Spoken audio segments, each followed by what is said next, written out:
During the brutal winter of 1888, thousands of lumberjacks faced temperatures of 40 below zero in the remote forests of Wisconsin, armed with nothing but axes, saws, and their own ingenuity. One mistake meant certain death in this frozen wilderness, where the nearest town was days away. Yet somehow, these men managed to create shelters that kept them alive through months of blizzards and bone-shattering cold. Here's how lumberjacks built and survived in the life-saving bunkhouses of America's northern forests. If you use these to fall asleep, hit subscribe so you don't miss any. Comment where you're at and the time too. Kind of fun seeing all the different places. Someone from Iceland commented once and I had to Google what time zone that even is. Okay, tonight it's winter in a frozen logging camp. But hold on, get yourself comfortable first. I mean it. Fix your pillows, grab that blanket. This one's worth settling in for. The morning alarm is the harsh clanging of a steel triangle at 4:30 a.m. You jolt awake in the dim light of the bunkhouse, the air thick with the smell of wood smoke, wet wool and unwashed bodies. Your breath forms clouds in the frigid air even inside the building. The massive cast-iron stove in the centre of the room glows red hot, but the corners of the room are still cold enough to freeze water. You're huddled under 3 heavy wool blankets on your bunk, packed tightly against other men like sardines in a can. Your beard has frost in it just from your breath while sleeping. Nothing like your warm, comfortable bed right now with its clean sheets and controlled temperature. Jesus, it's cold, mutters the man next to you, his voice barely audible over the howling wind outside. The wind finds every tiny gap in the log walls, creating a constant, mournful whistle. Outside, it's still pitch black. Dawn won't break for hours, and when it does, it'll be weak and watery. This is your first winter in a logging camp, and you're beginning to wonder if it'll be your last. First winter? Asks an older man as he pulls on wool socks that are still damp from yesterday. You get used to it. Sort of. The year is 1888, and you're a lumberjack in northern Wisconsin. You arrived in the fall with about 100 other men, all drawn by the promise of steady work and decent pay. The logging companies are hungry for timber, especially the towering white pines that grow in abundance here. But to harvest them in winter, when the frozen ground makes it easier to transport massive logs, you need shelter. And not just any shelter, one that can keep 100 men alive through temperatures that would freeze spit before it hits the ground. You swing your legs over the edge of your bunk and wince as your feet touch the floor. The floor is literally frozen earth. In the more permanent camps, they might put down rough planks, but here it's just packed dirt, hard as concrete. A layer of straw provides minimal insulation.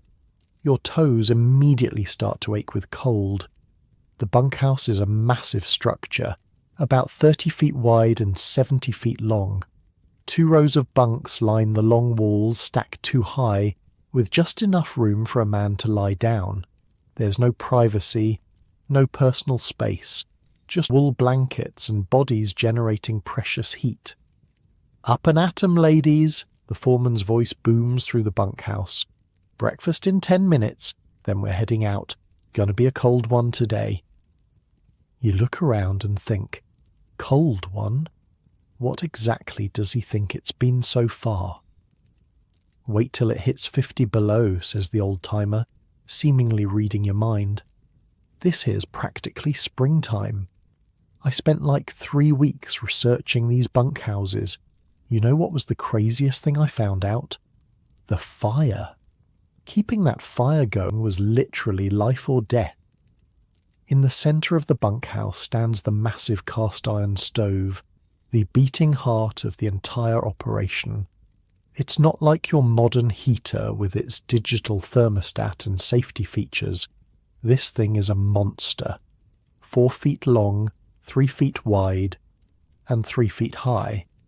Right now, it's glowing red hot, stuffed with logs. The stovepipe runs the entire length of the building before exiting through the roof, acting like one long radiator. The youngest guy in camp, maybe 16, is poking at the fire, adding another massive log. This is the chore boy, and his job might be the most important one in camp. "You sleep?" you ask him. He laughs. 2 hours at a time, gotta wake up to feed the fire through the night. Let it die, and we all might not wake up. And he's not exaggerating. At 40 below zero, a few hours without that fire would be a death sentence. The chore boy has learned to read the fire like a book, knowing exactly when to add fuel and how much. Too little, and the temperature drops dangerously. Too much, and the stove overheats, creating a fire hazard that could burn the whole place down.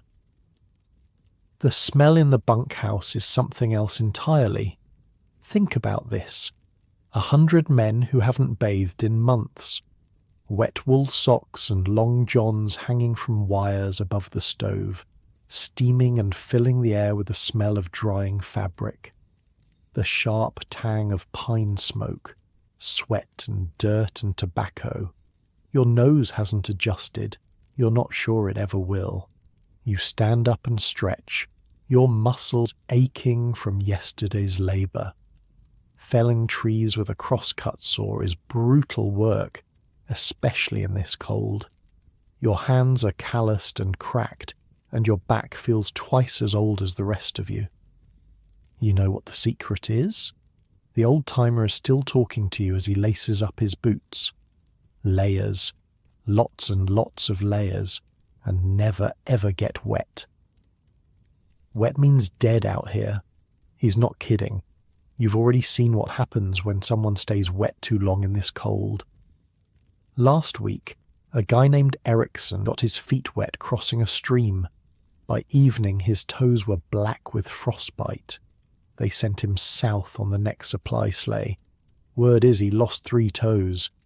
"Move it! Move it!" the foreman again. "Sun's not going to wait for you lazy bastards." Not that you'll see much sun today. The sky is a flat grey ceiling pregnant with snow. The blizzard that blew in last night is still raging, the wind screaming around the eaves of the bunkhouse. The logs that form the walls creak and settle with the cold. "We working in this?" you ask no one in particular. A chorus of laughter rises from the men around you. Unless you're bleeding from your eyeballs. "You're working," says a burly man with a red beard. "Company's got quotas. Trees don't cut themselves." You grab your wool cap and pull it down over your ears.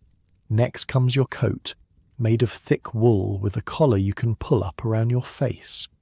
Your mittens are still damp from yesterday, but you have no choice but to put them on. As you do, you notice the chapped red skin of your wrists where the cold has been nibbling away at your flesh.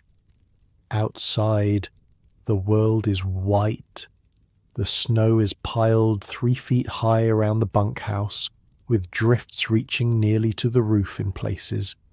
The wind whips snow into your face the moment you step outside, the tiny crystals feeling like needles against your exposed skin. The cookhouse is another log building about 50 feet away. You can see warm light spilling from its windows, and the thought of hot food is the only thing that gets your feet moving through the snow. The path between buildings has been trampled down by many boots, but the new snow is already filling it in. When you finally push open the door to the cookhouse, the warm air hits you like a physical force. Here, several massive wood-burning stoves generate enough heat to cook for 100 hungry men. The long tables are already filling up, men stomping snow from their boots and unwrapping the layers around their faces. Get it while it's hot, boys. The cook, a round man with forearms like hams, is sliding stacks of pancakes onto plates. Next to the pancakes are huge slabs of salt pork, fried until crisp. You find a space on one of the benches and sit down. A plate appears in front of you, a stack of pancakes 8 high, half a pound of salt pork and a tin cup of coffee so strong it could probably dissolve a spoon if you left it in too long. "Eat up," says the man next to you. "You'll need it." He's not wrong. Lumberjacks burn through calories like a fire through dry kindling. You've heard estimates of 6,000 calories a day, and after a few weeks here you believe it. The work is physically demanding in a way that's hard to comprehend unless you've done it. Swinging axes and pulling saws through frozen wood for 12 hours a day requires fuel, and lots of it. The pancakes are basic, just flour, water, and baking powder. But when you're this hungry, they taste like heaven. The salt pork is fatty and salty, providing the energy you'll need. The coffee is bitter but hot, and you feel it warming you from the inside. "First time seeing Cookie make pancakes?" asks a grizzled man across the table. "Watch this."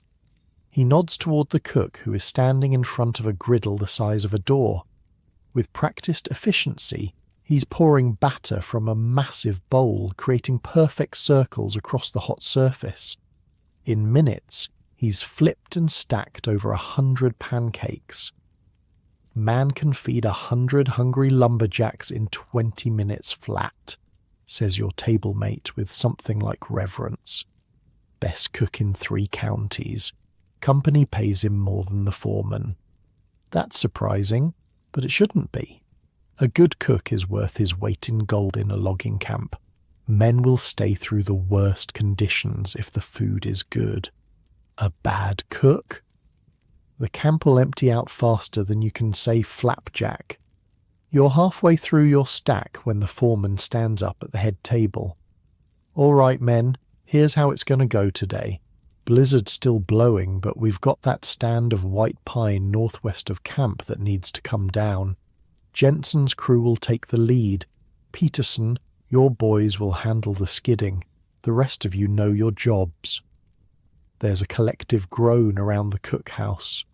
Going out in a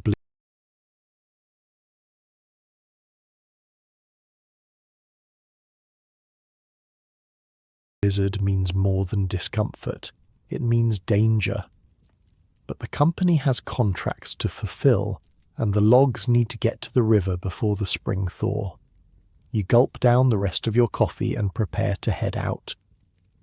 The warmth of the cookhouse already seems like a distant memory as you pull your cap down and brace yourself for the wall of cold waiting just outside the door. "Stay close to your partner out there," warns the old-timer as you both head for the door.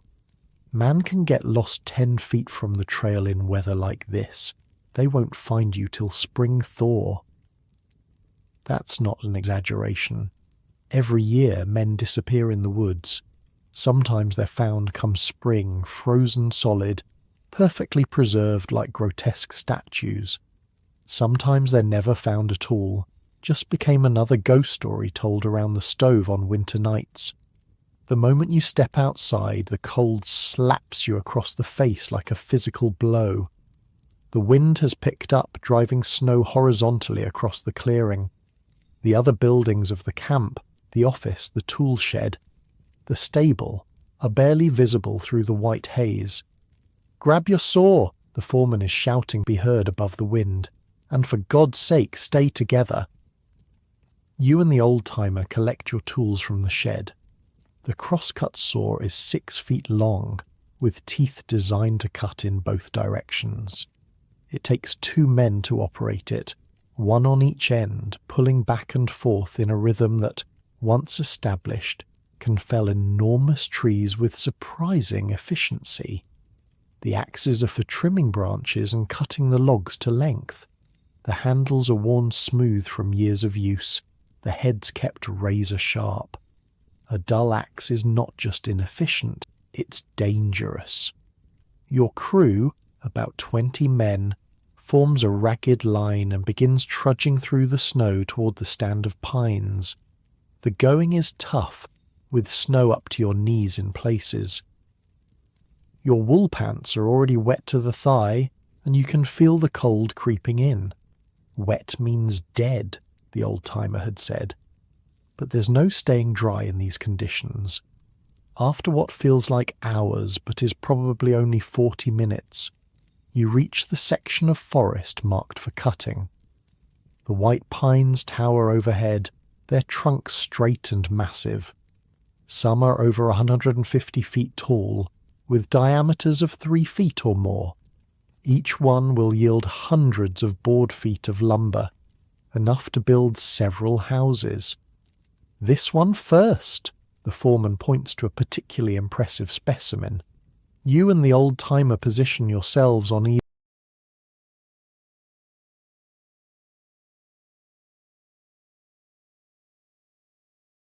side of the trunk.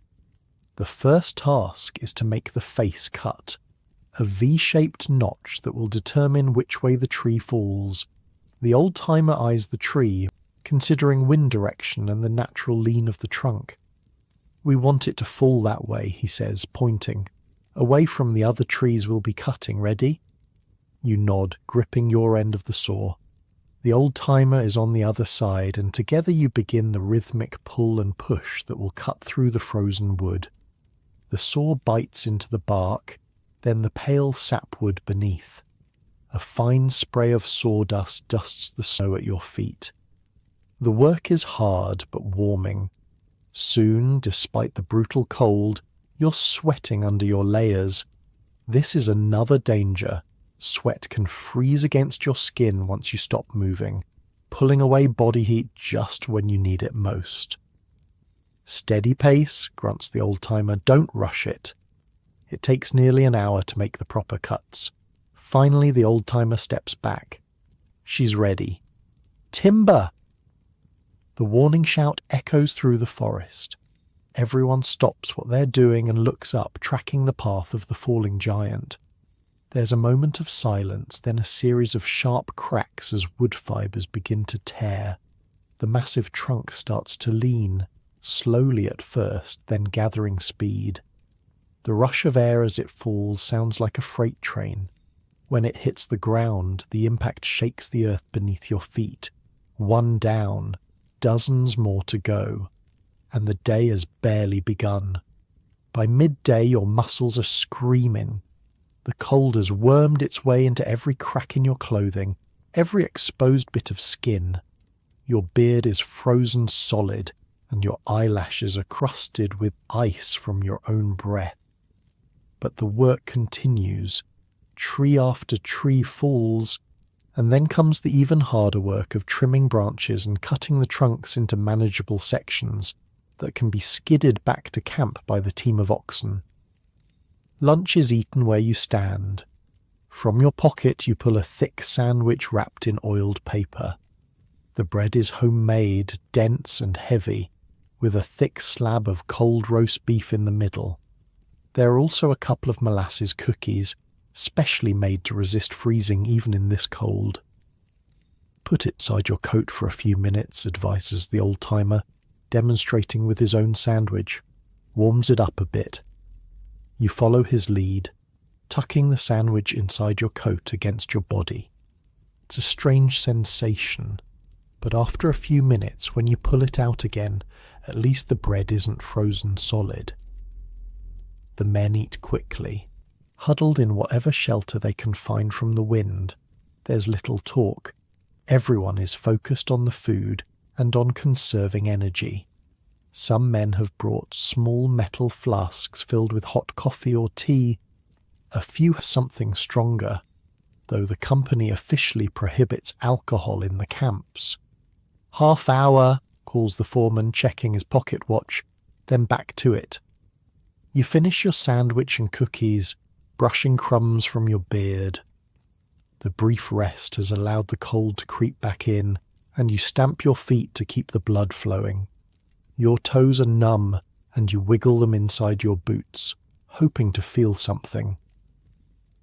First few weeks are the hardest, says the old-timer watching you. Body adjusts, believe it or not. Mind too.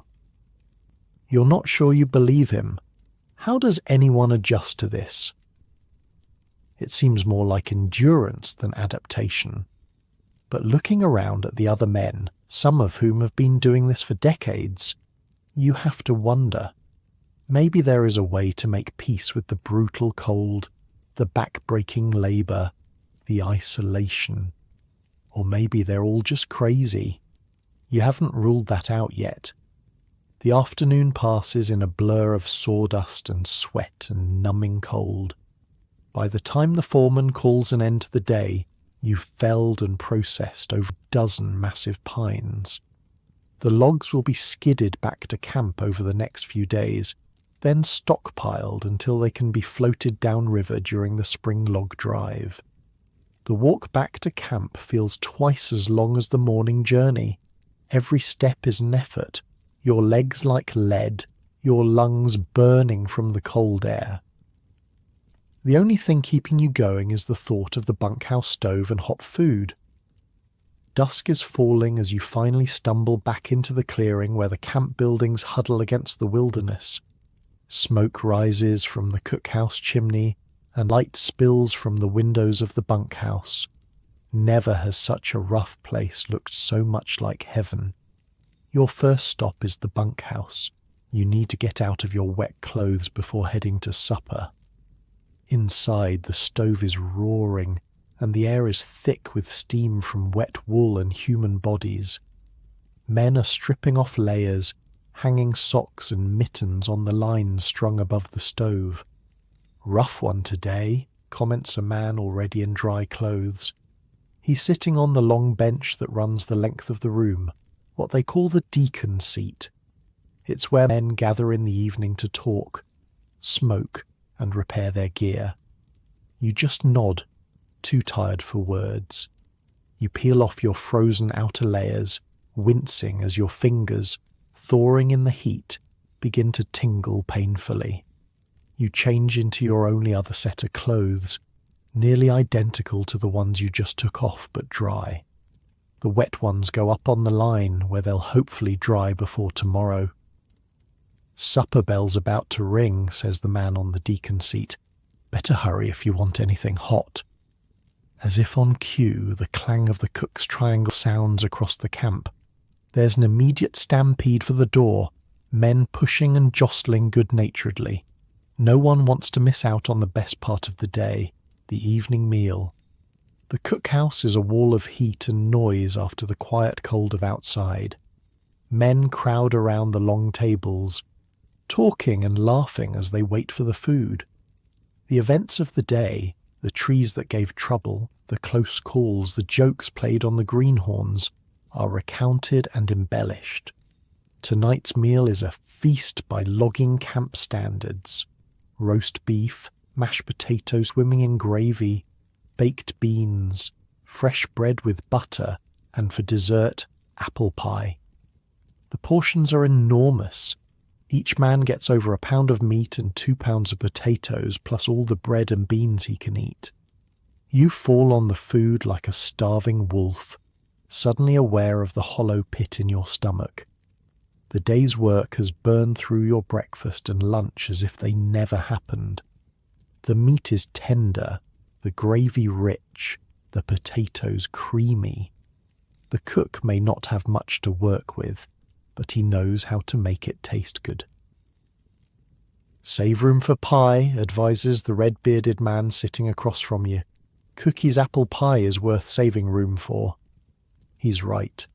The pie, when it comes, is still warm from the oven, the crust flaky, the filling sweet and spiced with cinnamon.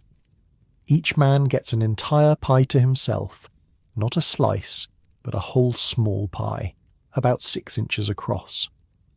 In a world where sugar is a luxury, this is decadence.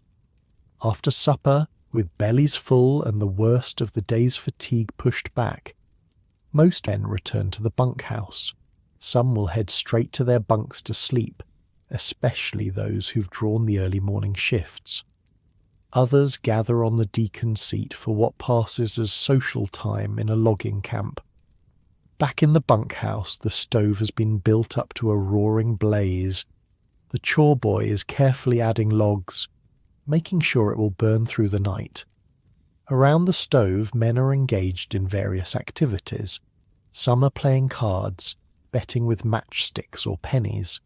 Others are mending clothes or repairing tools. A few are writing letters home, their rough hands awkward around pencils. In one corner a man has taken out a fiddle and is tuning it. Another has a harmonica. Music is an important part of bunkhouse life, one of the few entertainments available in the isolated winter camps.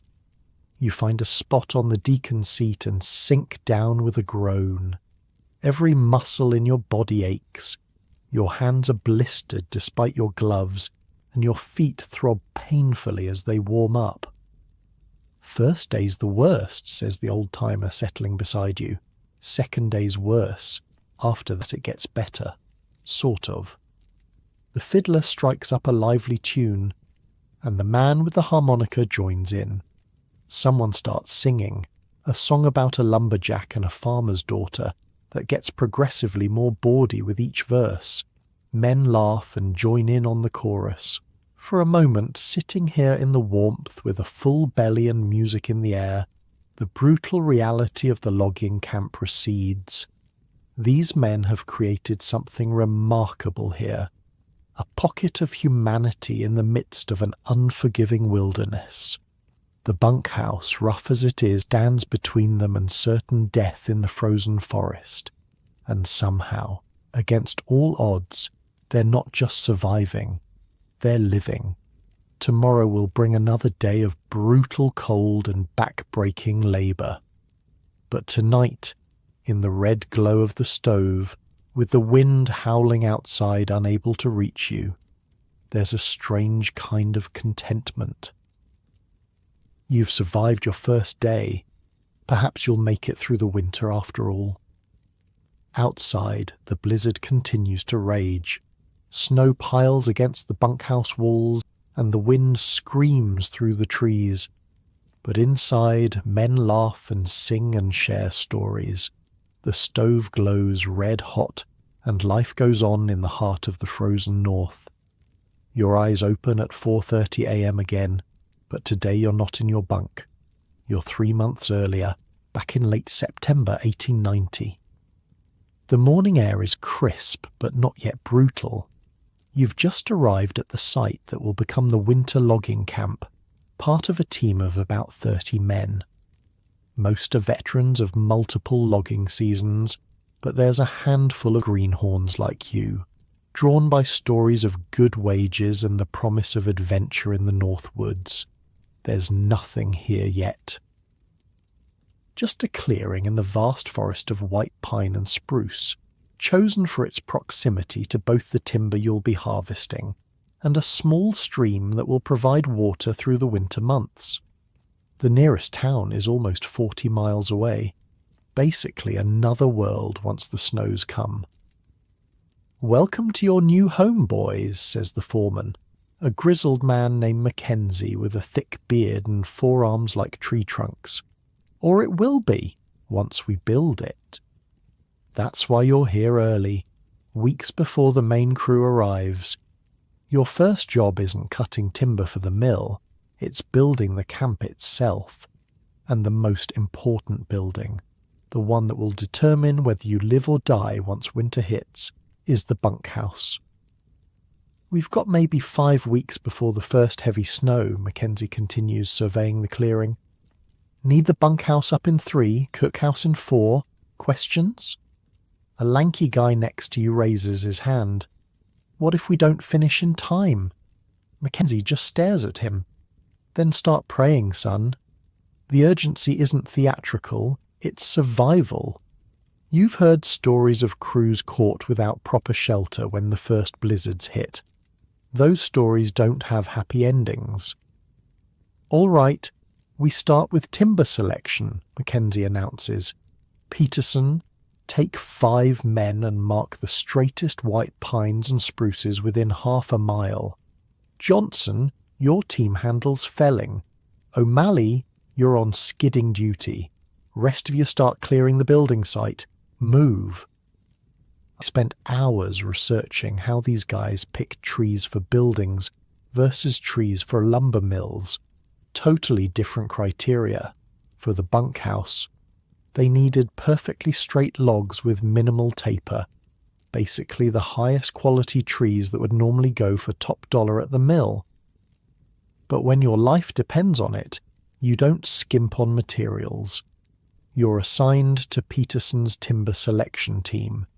He's a tall, thin man with a perpetual squint, like he's always looking into the sun. Listen up, Peterson says once your small group is assembled. We're looking for white pine or spruce, straight as an arrow, minimum 12 inches diameter, preferably 18. No knots if we can help it. No rot, no insect damage. How do we check for rot, you ask? Peterson pulls a small hammer from his belt. You knock on it. Solid wood rings. Rot sounds dull. Dead. He demonstrates on a nearby tree and you hear the sharp, clear tone of healthy wood. Your team spreads out through the forest, examining trees with critical eyes. When you find one that meets the criteria, you mark it with a slash of red paint. By midday, you've marked about 40 suitable trees, which Peterson says should be enough for the bunkhouse walls. Meanwhile, Johnson's felling team is already at work.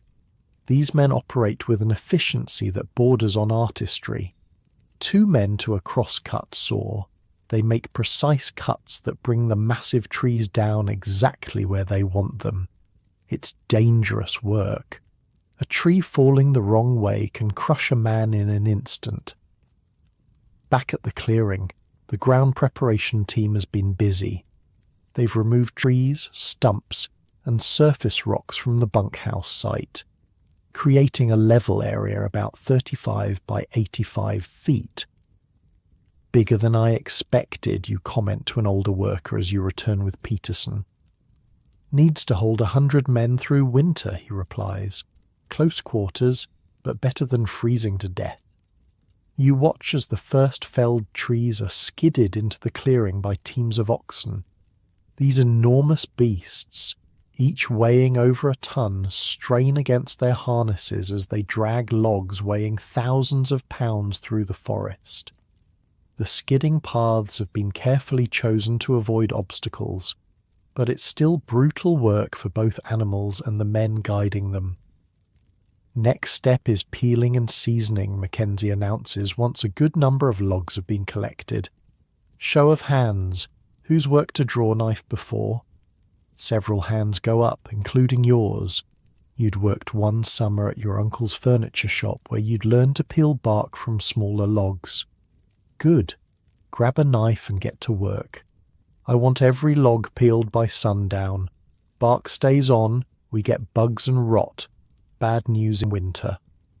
The draw knives are simple tools, a blade with handles at each end that you pull toward you to strip away bark. Simple, but using one all day is exhausting work. You straddle a log and begin peeling, the blade biting into the rough bark and revealing the smooth, pale wood beneath. Why do we bother peeling them? Asks a young greenhorn working the log next to yours. Seems like a lot of work for a temporary building. An older worker chuckles. Temporary? Son, this bunkhouse will stand for years, and you'll thank God we peeled these logs when you're not sharing your bunk with 1,000 insects come January. By sundown your hands are blistered despite your calluses, and every muscle in your back and shoulders screams from the repetitive motion of peeling logs. But the work is done. Dozens of massive logs lie stripped of bark, their pale surfaces already beginning to dry in the open air. We'll let them season for a few days, Mackenzie says, surveying the day's work with satisfaction. Shrinks them a bit, makes for a tighter fit. Meanwhile, we start on the foundation tomorrow. That night, You sleep under the stars with the rest of the crew. The September air has a bite to it, a warning of what's to come. But huddled in your wool blanket near the campfire, listening to the sounds of the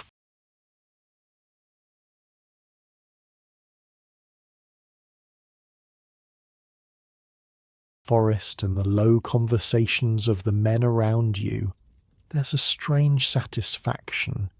You're building something that matters, something that will keep men alive through the brutal months ahead. Morning comes too soon, announced by the cook banging on a steel triangle. He set up a temporary kitchen with a simple fire pit and some cast-iron cookware.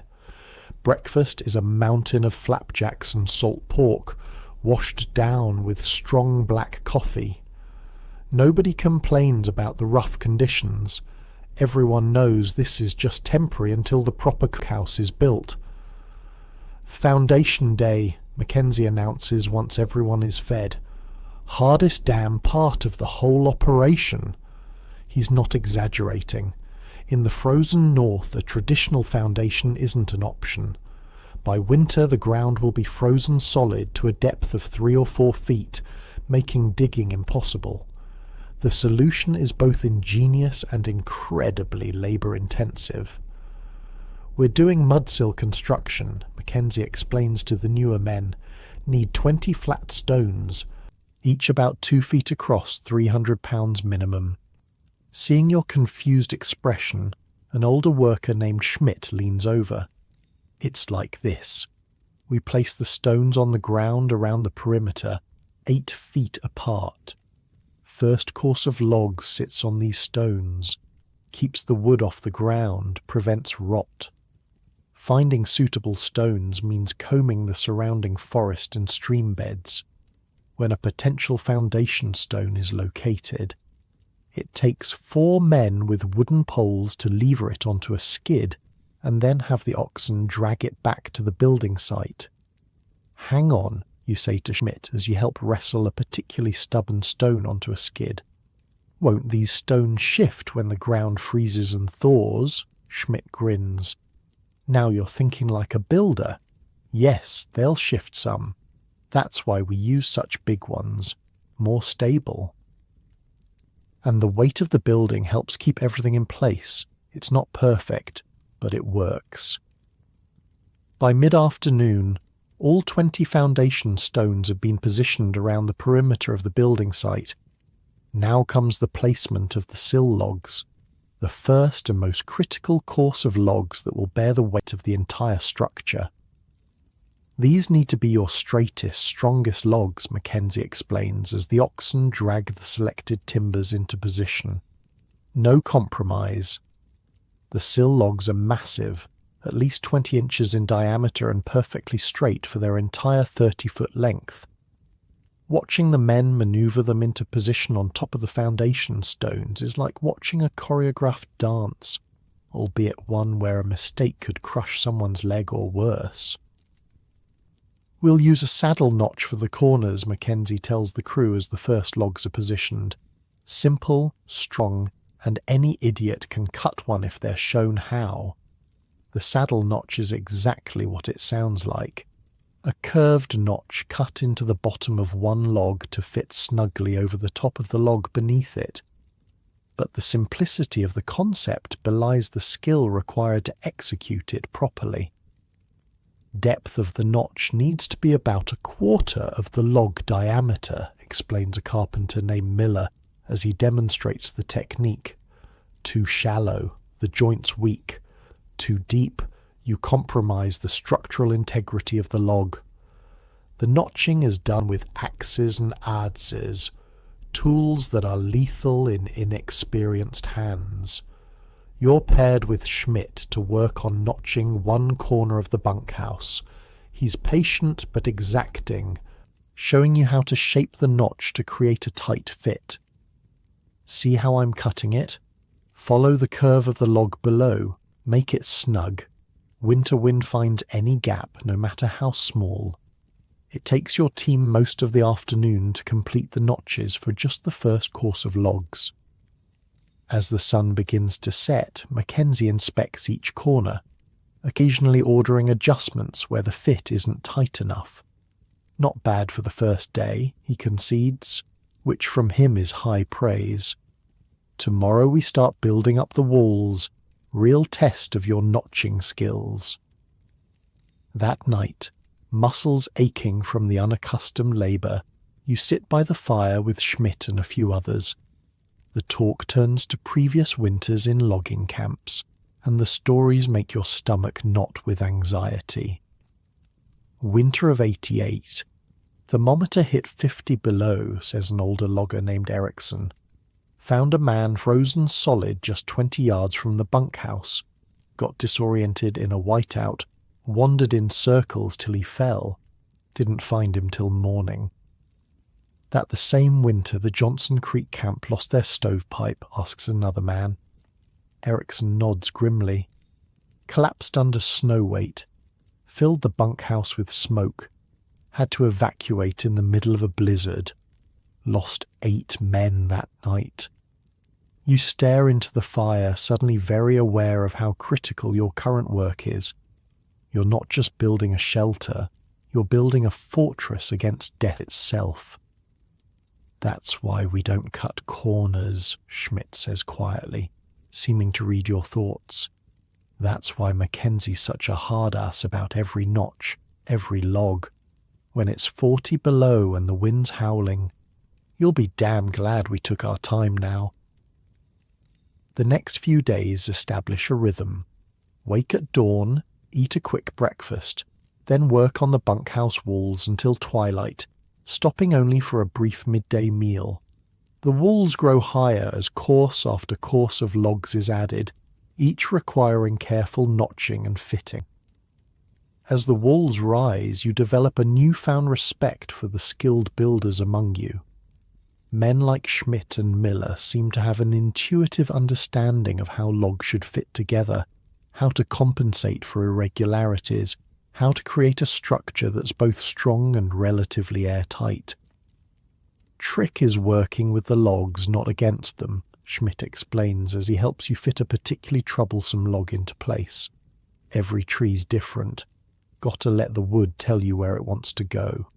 By the end of the first week, the bunkhouse walls stand nearly complete, about 8 feet high all around.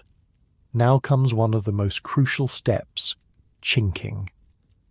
Chinking's what keeps you alive in January, Mackenzie announces. Any gaps between logs, wind gets through, heat gets out, you freeze to death. Simple math. The chinking process is an art form in itself. First, long strips of sphagnum moss are stuffed into the gaps between logs. This moss, gathered from wet areas of the forest, has natural antiseptic properties and excellent insulating qualities. Over this, a mortar made from clay-rich soil mixed with chopped straw is applied, creating an airtight seal. In the coldest camps, they'd add a layer of pine pitch over the chinking, Schmidt tells you as you work side by side stuffing moss into gaps. Waterproof barrier. Might do that here if the winter's looking especially harsh. The chinking process takes 2 full days, with every man pitching in. It's meticulous work, ensuring that every crack and crevice is sealed against the coming cold. By the end, your fingers are raw from pushing moss into gaps, and you're covered from head to toe in clay mortar. Not pretty, but it'll keep the wind out, Mackenzie says, inspecting the completed chinking. Now for the really tricky part, the roof. The roof is the most critical part of the entire structure. It needs to support several feet of snow while keeping the interior dry. The design is a simple gable, but executing it requires both strength and precision. First comes the ridge beam, the backbone of the entire roof system. It's a massive log, almost 24 inches in diameter and running the full 80-foot length of the building. Just getting it into position requires the entire crew, plus both teams of oxen. Careful, careful, Mackenzie shouts, as the massive beam is slowly raised into position. "Drop that thing! Someone's getting crushed!" The ridge beam is supported by a series of vertical posts called king posts, spaced every 12 feet along the length of the building. Once the ridge beam is secure, the rafters can be added. These are smaller logs, about 8 to 10 inches in diameter, that run from the ridge beam down to the top of the wall. Each rafter needs to be notched twice, Miller explains to your team. Once to fit over the ridge beam, once to fit over the top log of the wall. The notching is precise work and there's no room for error. A poorly fitted rafter could shift under snow load, potentially causing the entire roof to fail. You work with particular care, measuring twice before making any cut. Once all the rafters are in place, spaced 24 inches apart, the next step is the roof decking. This consists of rough-sawn planks, typically 1 inch thick and 12 inches wide, laid perpendicular to the rafters.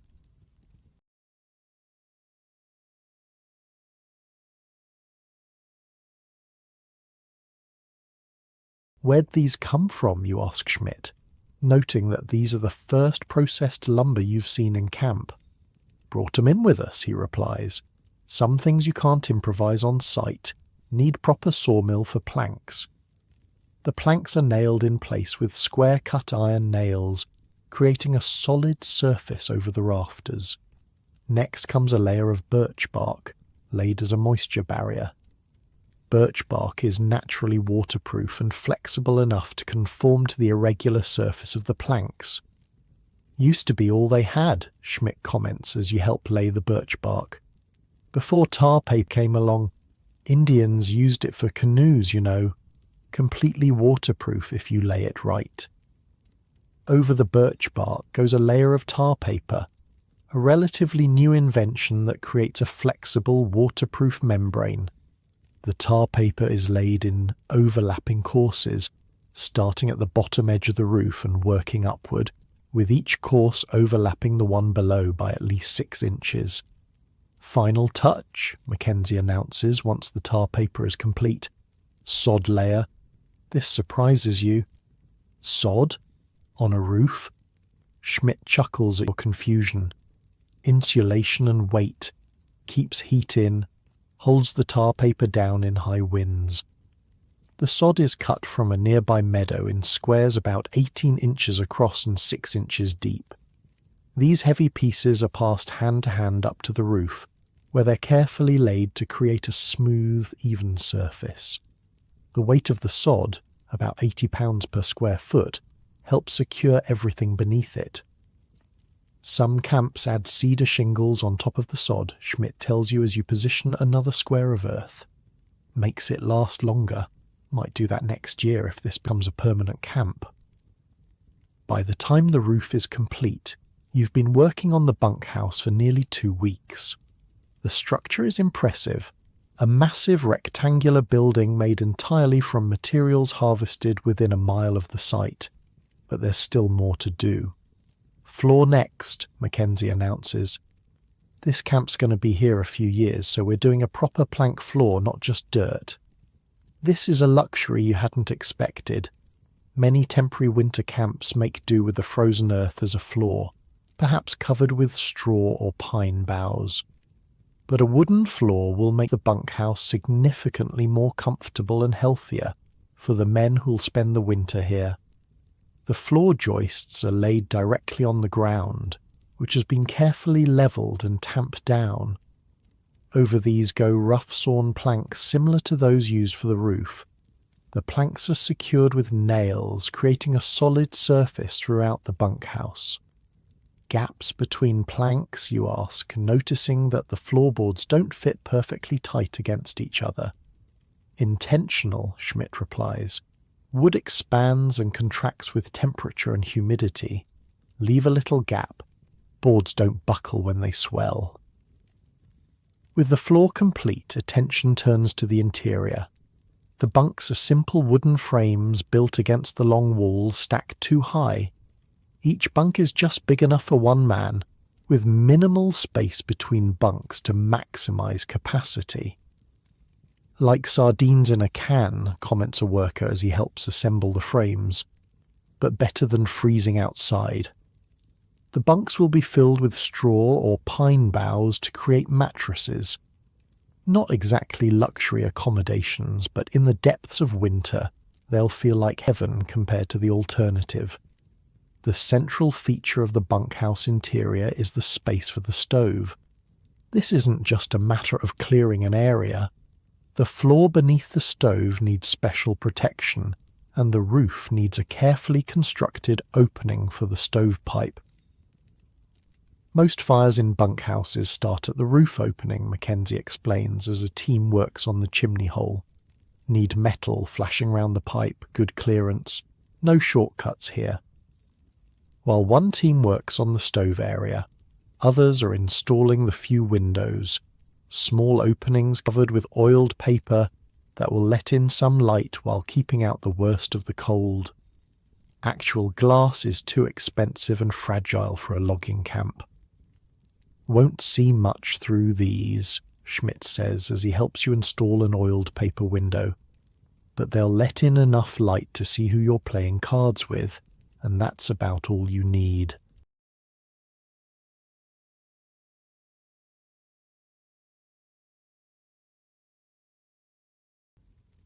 The door is the final major element. It's built thick and heavy, with extra reinforcement to withstand the pressure of winter winds. It opens inward, a crucial detail in a region where snow can pile up several feet overnight and potentially block an outward opening door. As the third week of construction comes to a close, Mackenzie does a final inspection of the nearly completed bunkhouse. He checks every corner, every chink, the roof, the floor, the stove opening, the windows, and the door, occasionally pointing out minor issues to be addressed. Not bad, he finally pronounces. Should keep you boys alive through winter. Probably. That probably hangs in the air, a reminder of the stakes involved. This isn't just construction, it's survival preparation. In the months to come, this building will stand between 100 men and the lethal cold of a Wisconsin winter. The final touch is the stove itself, a massive cast-iron box that arrives by wagon, along with the cook's equipment and other supplies that couldn't be manufactured on site. It takes 8 men to unload it from the wagon and position it in the centre of the bunkhouse. "Beautiful, isn't she?" says the cook, patting the stove's black iron surface affectionately. "This lady'll keep you warm in January when it's cold enough to freeze your piss before it hits the ground." The stovepipe is assembled and run the length of the building before exiting through the carefully prepared roof opening. The long run of pipe will extract maximum heat from the exhaust gases before they escape outside, an essential efficiency in the depths of winter. That night, as a celebration of sorts, the cook prepares a special meal, and the first fire is lit in the bunkhouse stove. As the men gather in the nearly completed building, there's a palpable sense of accomplishment. What was an empty clearing 3 weeks ago is now a structure capable of housing 100 men through the most brutal conditions nature can deliver. "Built to last, this one," Schmidt says with satisfaction, running his hand along a perfectly notched corner. "Might still be standing 20 years from now." You look around the bunkhouse, mentally cataloguing all the work that went into it. The carefully selected logs, the precisely cut notches, the meticulously applied chinking, the strategically designed roof. Every element represents knowledge passed down through generations of men who learned, sometimes through deadly trial and error, how to survive in this unforgiving environment. Main logging crew arrives next week, Mackenzie announces over dinner. Still need to finish the cookhouse, office and tool shed, but the hard part's done. As you sit by the new stove, feeling its first tentative heat begin to fill the bunkhouse, you realize something. You've helped create more than just a building. You've helped forge a bulwark against the wilderness, a place where men can endure the coming months of darkness and cold. Outside, the September air carries a sharper chill now, and the leaves have begun to turn. Winter is coming, but now you're ready for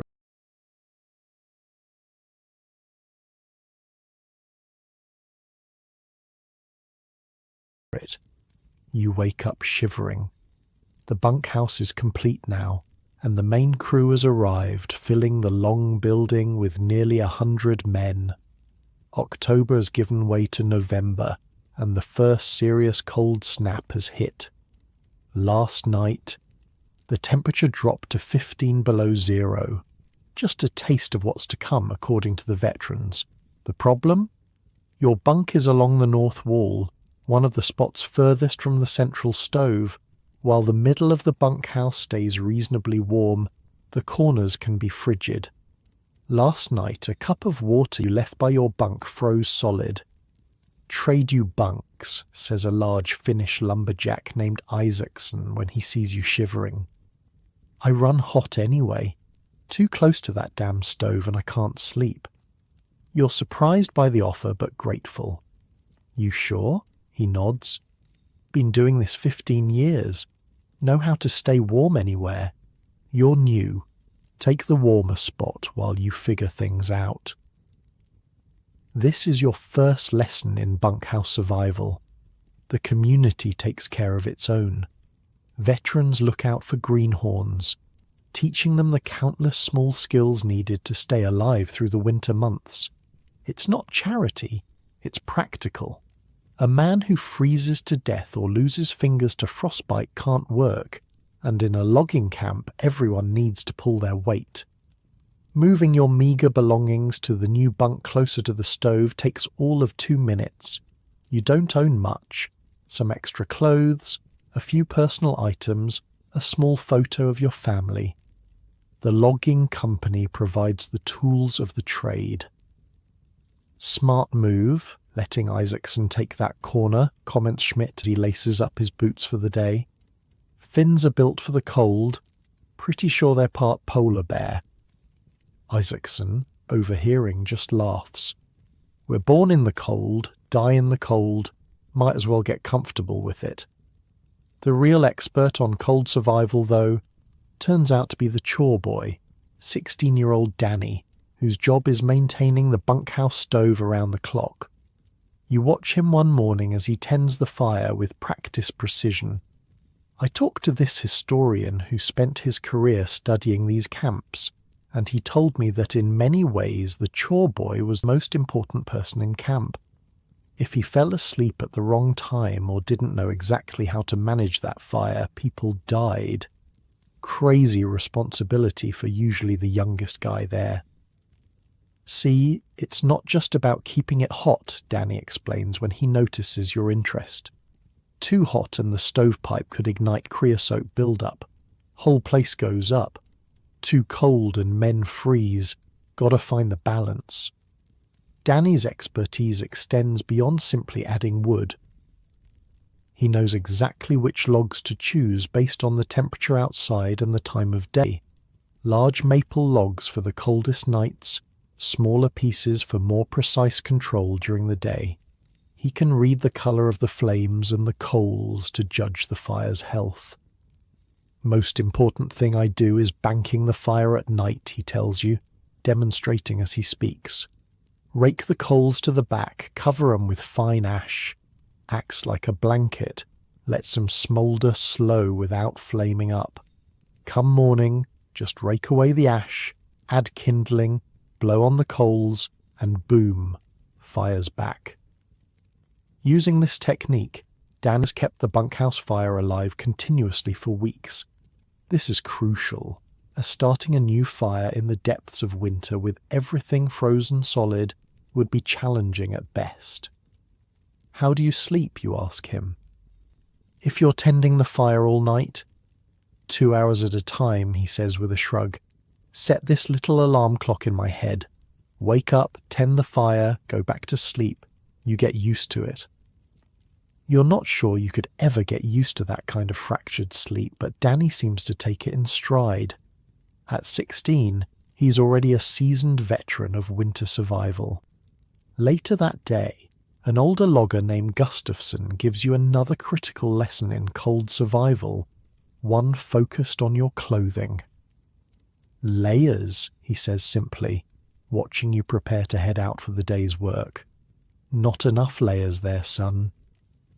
You look down at yourself, confused. You're already wearing a wool shirt, a wool vest, and a heavy coat. Seems like plenty to me. Gustafson shakes his head. Watch what the veterans do. And so you do. You observe as the experienced loggers dress for the day, and you're amazed at the systematic approach they take. First comes a thin cotton undershirt. Keeps the wool off your skin, one explains.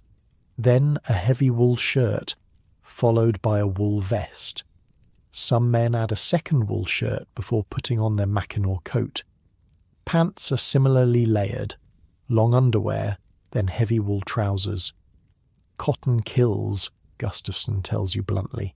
Gets wet, stays wet, pulls heat from your body. Only use it as that first layer.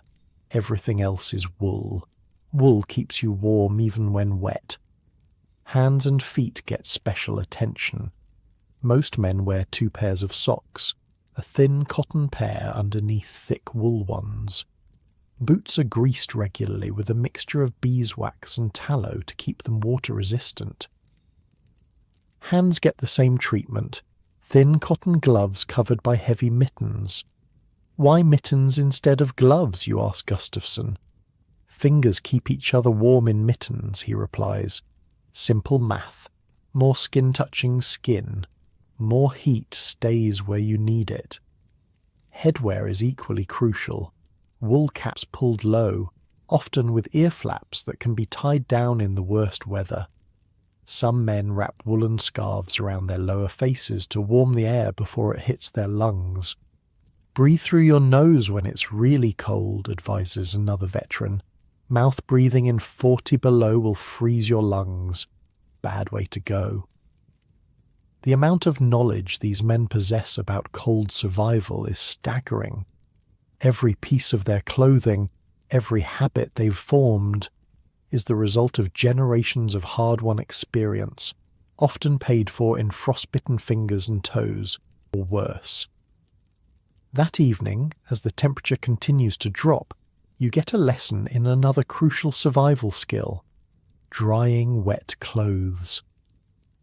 After a day in the woods, everyone returns with at least some damp clothing, whether from sweat or snow.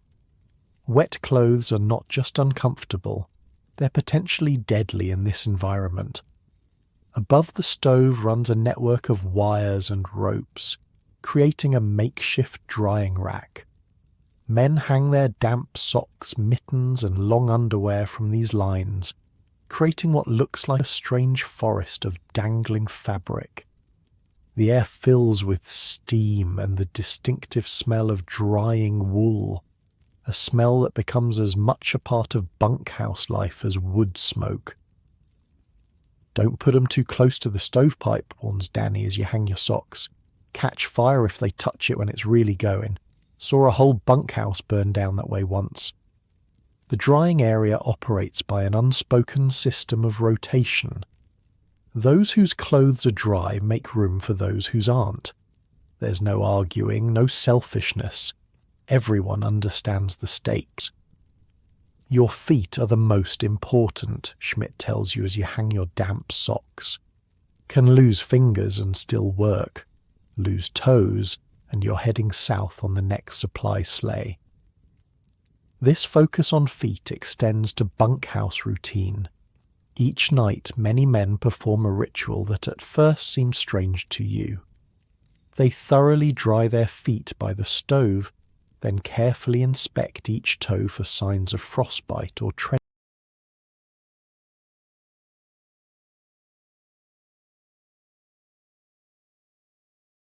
foot. White or grey spots mean frostbite setting in, Isaacson explains, demonstrating the inspection on his own massive feet. Catch it early, you can save the toe. Wait too long. He makes a chopping motion with his hand. The treatment for mild frostbite is counterintuitive. Never rub it or use hot water, warns Gustafsson. Lukewarm water only, gentle. Too much heat too fast will destroy the tissue. For prevention, many men rub their feet with bear grease or other animal fats before putting on fresh, dry socks for the night. The grease creates a moisture barrier and helps prevent chafing. Smells awful, admits a logger named Murphy, as he applies the thick yellowish substance to his feet, but better than losing toes. As November deepens, bringing longer nights and more intense cold, the bunkhouse itself requires constant maintenance to remain an effective shelter. The chinking between logs contracts in extreme cold, sometimes creating gaps that let in bitter drafts. "Gotta check the chinking weekly," Mackenzie announces one Sunday, the only day without regular logging work. "Any man finds a draft near his bunk, report it. We'll fix it today." The repair process is simple but effective. More moss is stuffed into any gaps that have appeared, and a fresh layer of clay mortar applied. In the coldest sections of the bunkhouse, particularly the north wall, a layer of pine pitch is added over the chinking for extra protection. "Sticky mess," comments Schmidt as he helps apply the pitch with a wooden paddle. But wind hits this wall hardest. Extra protection's worth the trouble. The roof receives similar attention. Snow has begun to accumulate, and while its weight helps compress the sod layer and increase insulation, too much snow can stress the structure. 8 men on roof duty, Mackenzie orders. Clear off half the snow, leave enough for insulation. Careful around the stovepipe. That area's clear for a reason. You volunteer for roof duty, curious about this aspect of bunkhouse maintenance. Climbing a rough ladder to the gabled roof, you find yourself standing on what looks like a small snow-covered hill. The sod layer beneath the snow is frozen solid, creating a surprisingly stable surface. Under Gustafsson's direction, your team carefully removes excess snow with wooden shovels, being sure to maintain an even distribution and avoid creating low spots where meltwater might pool.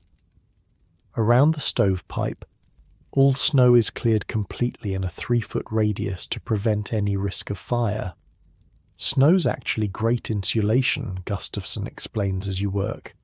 Like how igloos work.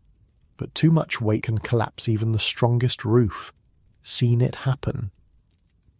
Back inside, you notice other men engaged in various maintenance tasks. Some are repairing bunks that have begun to squeak or sag. Others are checking the floor for drafts, filling gaps between planks where necessary. A few are cleaning the windows, not for appearance, but to remove frost build-up that blocks precious light. The most critical maintenance, though, focuses on the stove and stovepipe. A build-up of creosote in the pipe can not only reduce efficiency, but also create a serious fire hazard. Every few weeks the pipe must be cleaned. This is a complex operation requiring perfect coordination. First, the fire is allowed to burn down to coals. Then, sections of the stovepipe are carefully removed one by one and cleaned with a specialized brush. The black sooty creosote that comes out is disposed of far from the bunkhouse. Throughout the cleaning, the building rapidly cools, so the work must be done as quickly as possible. Fastest pipe cleaning I ever saw was 12 minutes flat, Danny tells you proudly as he oversees the operation. That's our target. Every minute longer is heat lost. Your crew manages it in 14 minutes. Not record-breaking, but efficient enough that the temperature in the bunkhouse drops only marginally before the roaring fire begins to heat things up again. Beyond these physical aspects of survival, you soon learn there are social elements just as important. The isolation and close quarters of bunkhouse life create a unique culture with unwritten but rigid rules. "See that bench running along the wall?" Schmidt asks one evening, pointing to the long wooden seat that extends the length of the room in front of the bunks. "That's the deacon seat, most important piece of furniture after the stove." The deacon seat, you learn, is the social centre of the bunkhouse. In the evenings, after supper, men gather here to talk, mend clothes, repair tools, play cards, or simply rest. There's an unspoken hierarchy to who sits where. The veterans claim the prime spots closest to the stove, while newcomers take what's left. "Why is it called a deacon seat?" you ask. Schmidt shrugs. "Story goes it's because men sit there proper-like, hands folded, listening to stories, like deacons in church. Probably bull, but that's what they say." Whatever its origin, the deacon seat is where much of the knowledge transfer happens in a logging camp. Veterans share stories that contain vital survival information, all wrapped up in tall tales and good-natured ribbing. "Remember Jensen, winter of '85?" an old-timer asks one night, addressing the group at large. Nods all around from the veterans. "Got his Mackinaw wet crossing Miller's Creek. Temperature dropped that night. Coat froze solid. Too proud to ask for help drying it. Next morning found him curled up like a baby, frozen stiff as his coat." The old-timer shakes his head. "Pride'll kill you faster than the cold sometimes." Message received. Swallow your pride and ask for help when you need it. In these conditions, stubbornness can be fatal. The bunkhouse has other unwritten rules. Each man's bunk is his castle, the only private space in an otherwise communal life. You never touch another man's belongings or sit on his bunk without invitation. Personal hygiene, limited as it is, becomes a moral imperative. While no one expects cleanliness by city standards, a man who doesn't make some effort to keep himself and his area reasonably clean quickly becomes an outcast. "Johnson, you're ripe as week-old fish," announces a burly logger one evening, addressing a slovenly man whose bunk is becoming notorious for its smell. "Either wash them socks or sleep in the stable with the oxen." The ultimatum is delivered with humour, but the message is dead serious. In close quarters, basic standards must be maintained. Johnson grumbles but complies, washing his socks in a bucket of lukewarm water by the stove. Noise is another sensitive issue. With men sleeping at all hours, some just off shift, others just about to start, respect for others' sleep is essential. Loud talking, singing, or horseplay is confined to certain hours and areas of the bunkhouse. 7 to 9, evenings, that's social time, Schmidt explains. Otherwise keep it down. Man who wakes up the wrong crew might find his boots mysteriously frozen solid overnight. Even the stove area has its own etiquette. Since it's the most precious resource in the bunkhouse, access is carefully managed. Men whose clothes are truly wet get priority at the drying lines. No one monopolizes the warmth. You warm up, then move aside to let others have their turn. One evening, as a howling blizzard shakes the bunkhouse walls, you join a group on the deacon seat listening to Isaacson, the Finnish logger, explain the concept of sisu. "Not just courage," he says, his accent thickening as he searches for the right words, is grit, determination. When everything says stop, you continue. In Finland, we say man with sisu can walk through walls if he must.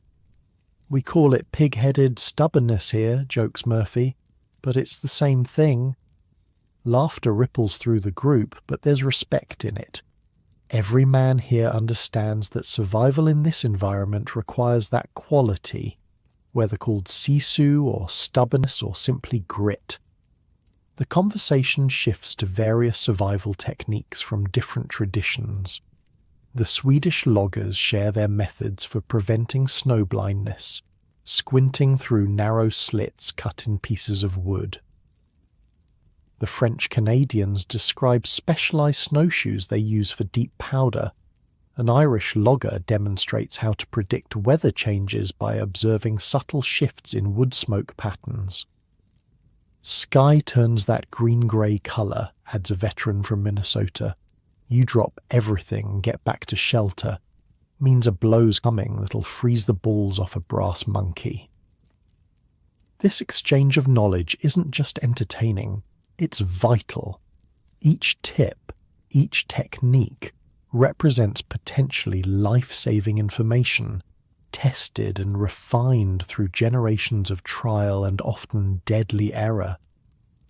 As you listen, you realize that the true art of survival here isn't just in the physical structure of the bunkhouse, impressive though it is, it's in this accumulated wisdom, passed from veteran to greenhorn, adapted to specific conditions, and embedded in the culture of the logging camp.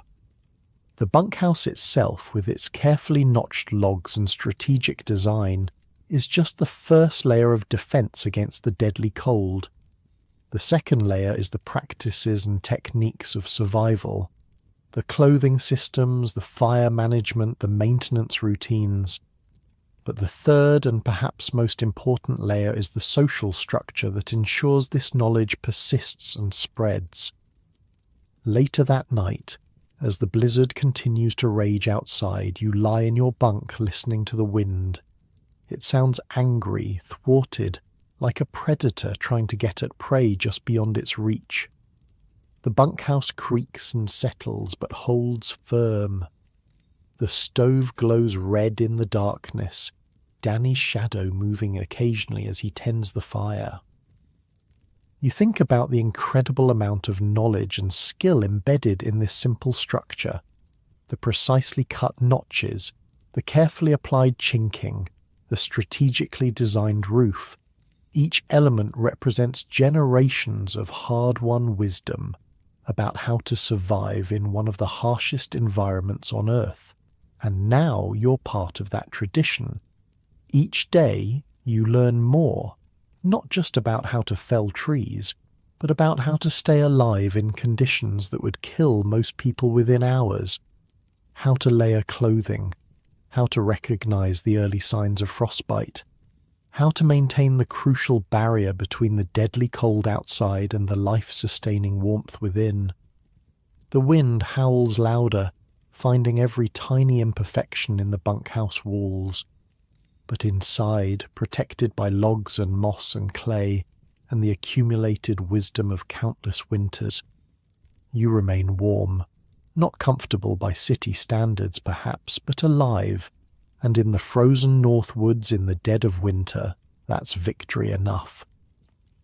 A vicious cold snap hits in early December. The temperature plummets to 30 below zero, and the wind picks up, driving needle-sharp crystals of snow that can flay exposed skin raw in minutes. The workday is cut short. Even logging companies recognize that some conditions are too dangerous for men to function in. You stumble back to the bunkhouse with the rest of your crew, frost coating your beard and eyebrows, your toes and fingers numb despite multiple layers of protection. The moment you push through the door, it hits you. The wall of heat radiating from the massive cast-iron stove in the centre of the room. It's glowing red-hot, its thick iron sides almost orange in places. The chore boy, Danny, is carefully feeding it split logs, his face shiny with sweat despite the sub-zero temperatures outside. "Sweet Jesus," mutters Murphy as he peels off his frozen outer layers. "What have you got that thing stoked up to, Danny? Might melt the damn thing." Danny grins, his face illuminated by the glow of the firebox as he closes its heavy door. Mackenzie's orders. Says it's gonna drop to 40 below tonight. Better too hot than too cold. This red-hot heart of the bunkhouse deserves a closer look. So many of us think of heating as just a dial on the wall. Back then, this stove literally stood between life and death. The central stove is no ordinary heating appliance. It's a massive iron beast, 4 feet long, 3 feet wide and 3 feet high, with walls a half-inch thick. The firebox is large enough to swallow logs 3 feet long and a foot in diameter. When fully stoked, it radiates heat with an almost physical presence. You can feel it pressing against your skin from 10 feet away. Cost the company a fortune, Schmidt tells you as you both warm your hands near the stove. Had to bring it in by wagon before the first snow. Weighs near 800 pounds. Worth every penny, replies Gustafsson, hanging his damp socks on the drying lines above.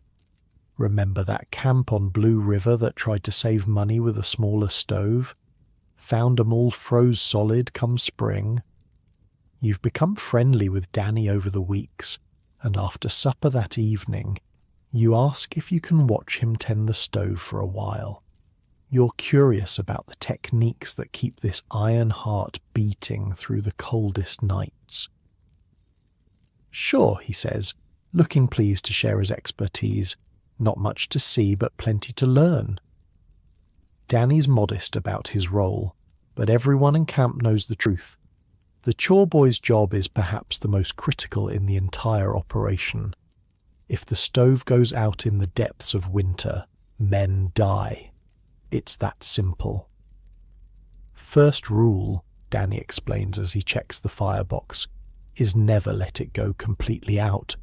Ever. Starting a fire from scratch when everything's frozen solid. Nightmare.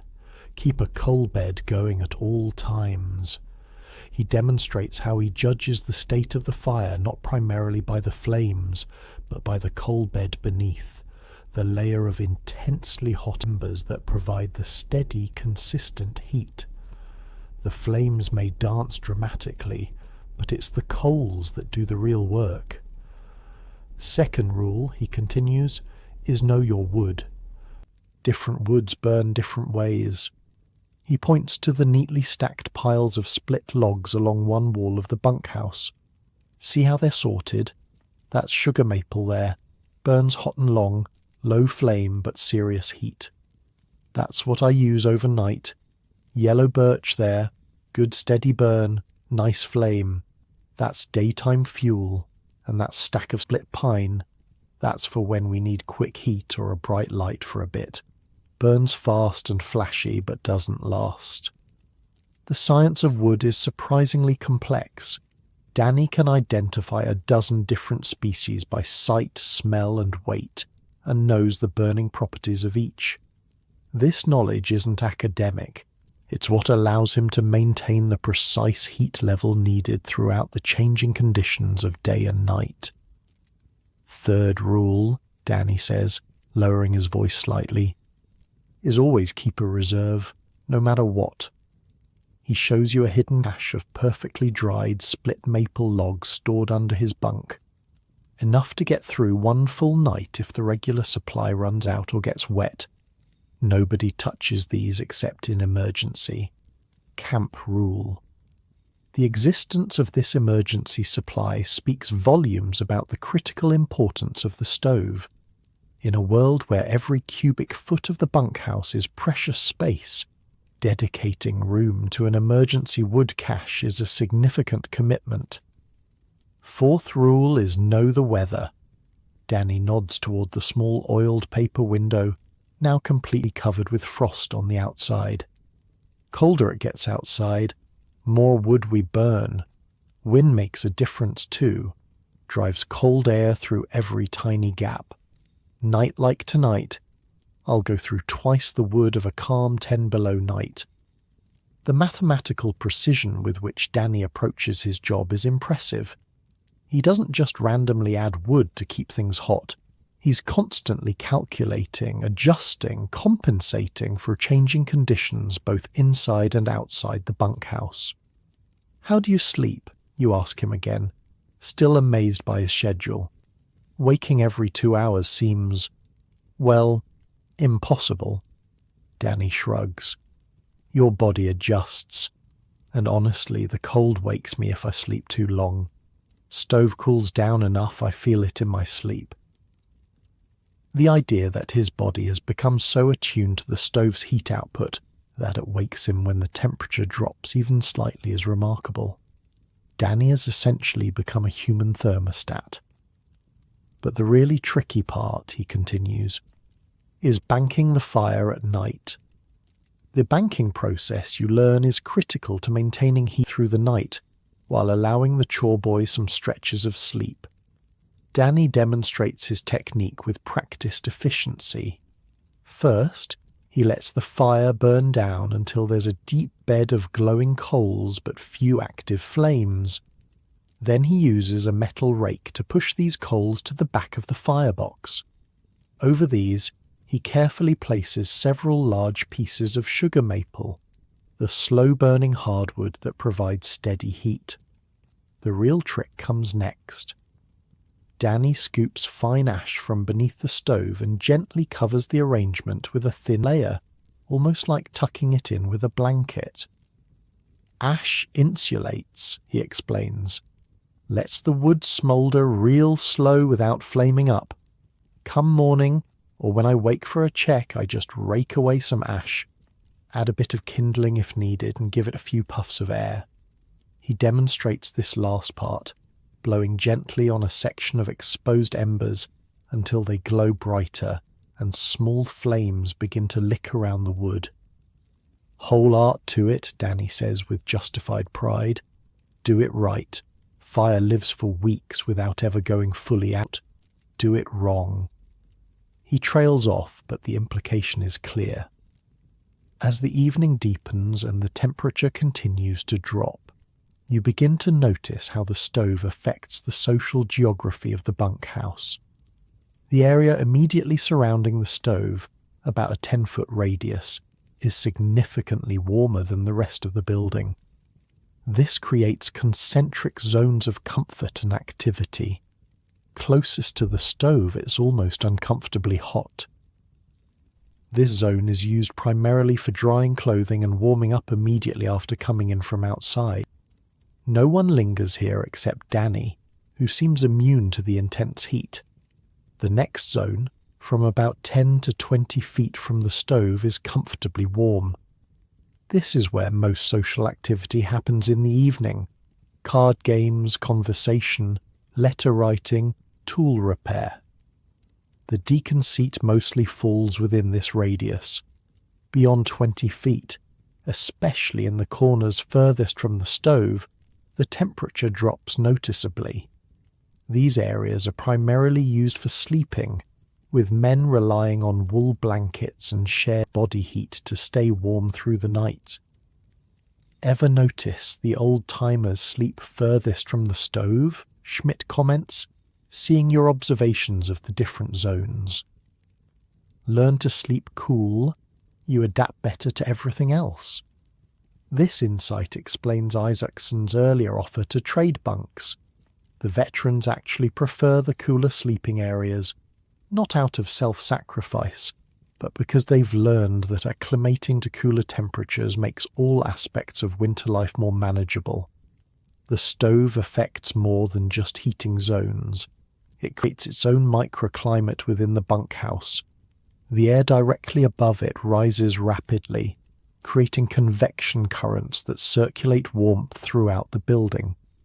This circulation isn't perfect, hence the colder corners, but it's surprisingly effective.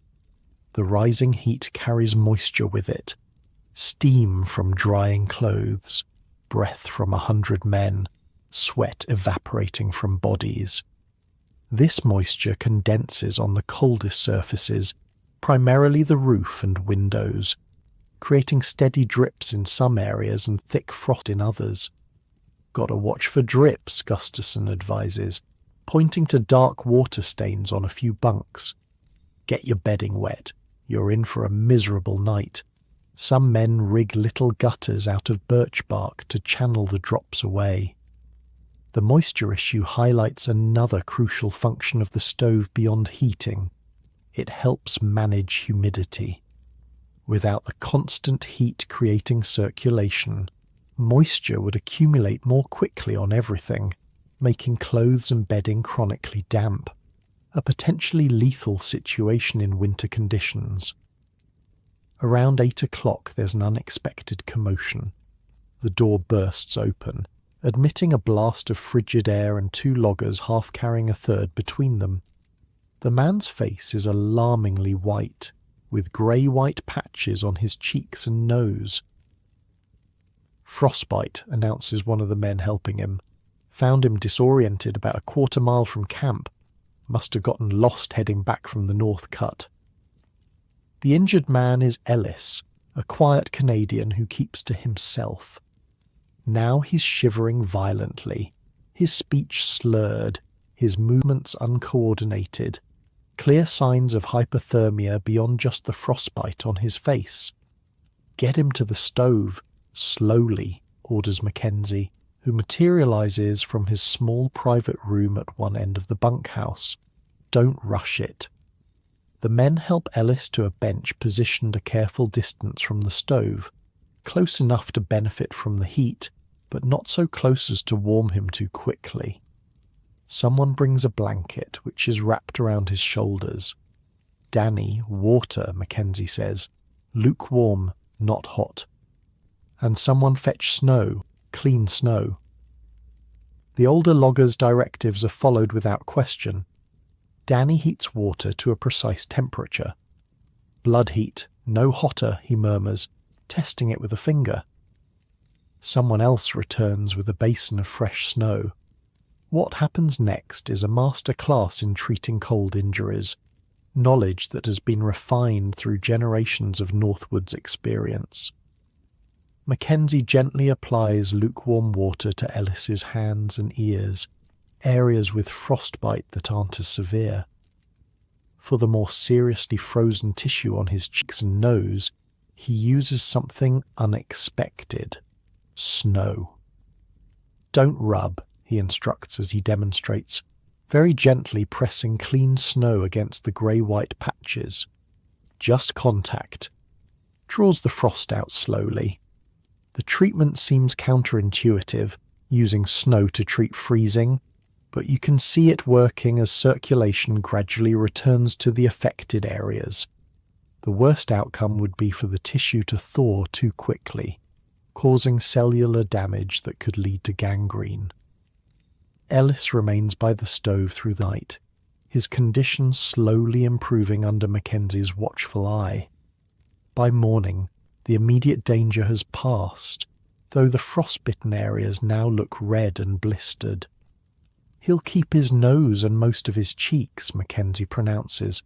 "Might lose a bit of the left earlobe. Lucky we found him when we did." The incident is a stark reminder of how quickly the winter environment can turn lethal, even for experienced woodsmen. It also underscores the life-saving importance of the bunkhouse and its stove. Without this refuge and its carefully maintained heat, Ellis would almost certainly have died. The stovepipe, you notice, is almost as important as the stove itself. Made from sheet iron and 8 inches in diameter, it runs the full length of the bunkhouse before exiting through the roof. This long run is intentional. It extracts maximum heat from the exhaust gases before they escape outside. "Clever design," comments Schmidt when he sees you examining it. "Stovepipes like having a second heater running the length of the building. Finns call it a heat grabber, same idea as their masonry heaters back home. The pipe radiates heat along its entire length, helping to distribute warmth more evenly throughout the bunkhouse. Without this extended run, the areas furthest from the stove would be significantly colder, perhaps dangerously so in the worst weather. This efficient design doesn't come without risks, however. The long pipe accumulates creosote, a flammable build-up of tar and soot, more quickly than a shorter one would. This necessitates the regular cleaning you participated in earlier, a process that becomes even more critical as winter deepens and the stove runs hotter for longer periods. Chimney fire in a place like this, Gustafsson says with a grim shake of his head. Death trap. Whole place would go up in minutes. Fire is the dark twin to cold, the other lethal threat that constantly looms over the bunkhouse. The very stove that keeps the cold at bay brings with it the risk of catastrophic fire, especially in a wooden building filled with highly flammable materials. This explains the almost religious care with which Danny and others maintain the stove and pipe. As the night progresses, you observe another ritual centered around the stove, the rotation of sleeping positions. Men whose bunks are furthest from the heat source occasionally get up, warm themselves by the stove for a few minutes, then return to their bunks. This cycle continues through the night, with men instinctively taking turns so the area around the stove doesn't become overcrowded. Old camp trick, whispers Schmidt when he notices you watching. Sleep an hour, warm up 5 minutes, sleep another hour. Keeps the blood flowing. By midnight, the bunkhouse has settled into its nighttime rhythm. The stove glows steadily in the centre, Danny's careful banking having created a stable heat output that will last for hours with minimal attention. Most men are in their bunks, huddled under wool blankets. A few night owls remain on the deacon seat, speaking in hushed tones or working on small projects by the light of the stove's glow. Outside, the temperature continues to drop. The logs of the bunkhouse contract in the extreme cold, creating occasional sharp, cracking sounds like gunshots. The wind moans around the eaves, searching for ways in, but inside, wrapped in layers of wool and warmed by the steady radiation of the stove, life continues. You drift into a light sleep, only to be awakened some time later by movement nearby. It's Danny, moving quietly through the bunkhouse to check the stove. You check your pocket watch. 2:15 a.m., right on schedule. You watch through half-closed eyes as he rakes away some ash, exposes glowing coals beneath, and adds 2 precisely selected pieces of maple. His movements are economical, practiced, almost ritualistic. Within minutes, the stove is radiating renewed heat, and Danny returns to his bunk for another 2 hours of sleep. This cycle will repeat itself throughout the night, with Danny waking like clockwork every 2 hours to tend the fire. His dedication is remarkable, especially considering he's the youngest member of the crew. His vigilance is the thread upon which all your lives hang during these frigid winter nights. Morning comes with brutal swiftness. The cook's triangle sounds at 4:30 a.m., rousing men from warm bunks into the relative chill of the bunkhouse. Even with the stove burning steadily, the temperature has dropped during the night, especially in the farthest corners. Danny is already up, having transformed the carefully banked overnight fire into a roaring blaze that fills the stove with dancing flames. Men gather around it, warming themselves before beginning the process of dressing for the day ahead. The morning routine revolves around the stove as much as the evening one did. Men take turns warming boots before putting them on. Cold leather is stiff and uncomfortable. Layers of clothing are warmed briefly before being donned. Some men heat their axes near the stove, making the metal easier to sharpen with files before the day's work. 42 below last night, announces Mackenzie, returning from a check of the outdoor thermometer. Might not work the north cut today, too exposed to the wind. There's no grumbling at this news.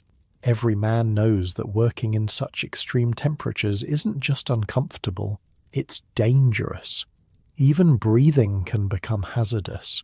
as the intensely cold air can damage lung tissue if inhaled directly through the mouth. Breakfast in the cookhouse provides a welcome respite.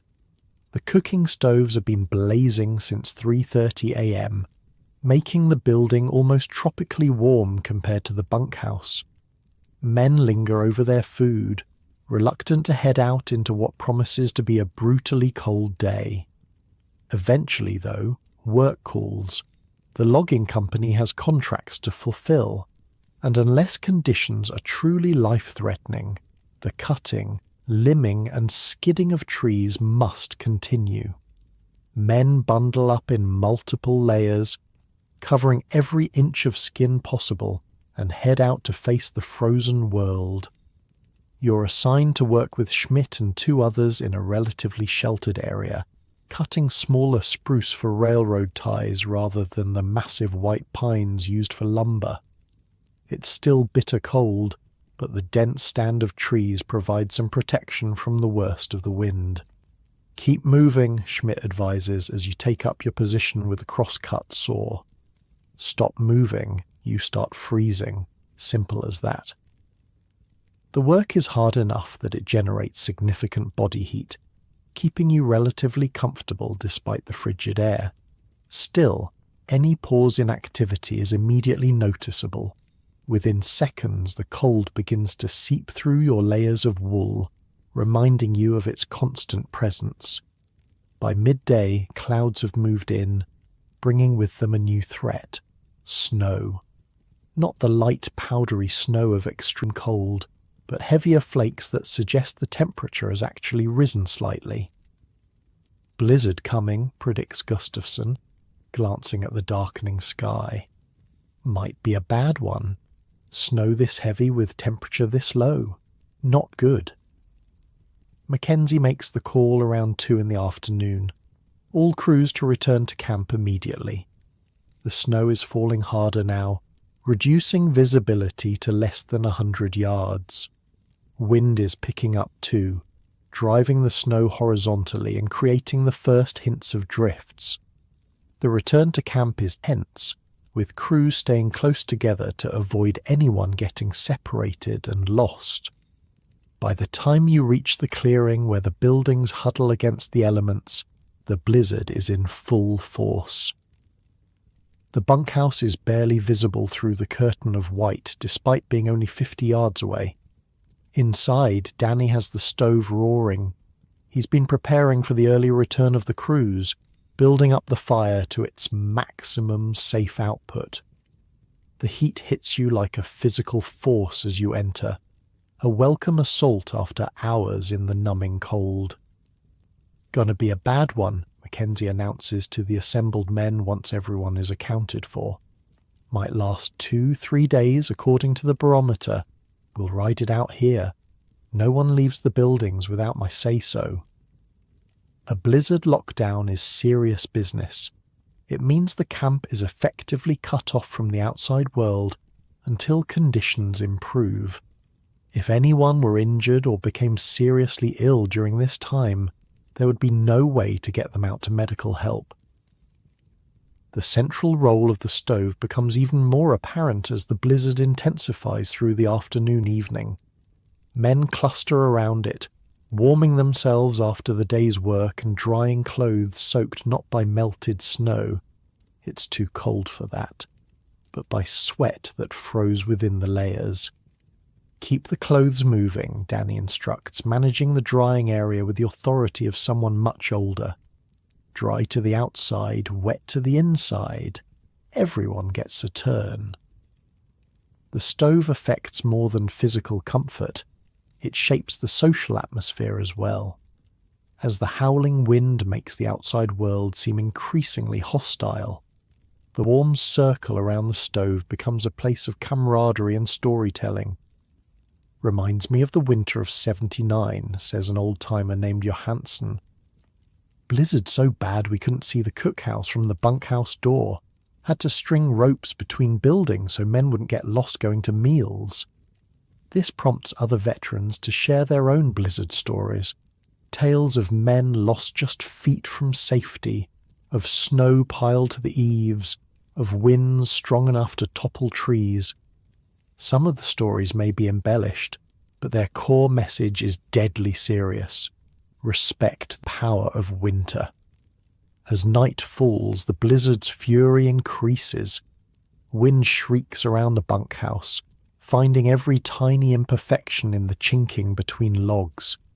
Snow piles against the walls and drifts over the lower portions of the windows, gradually cutting off what little natural light remains.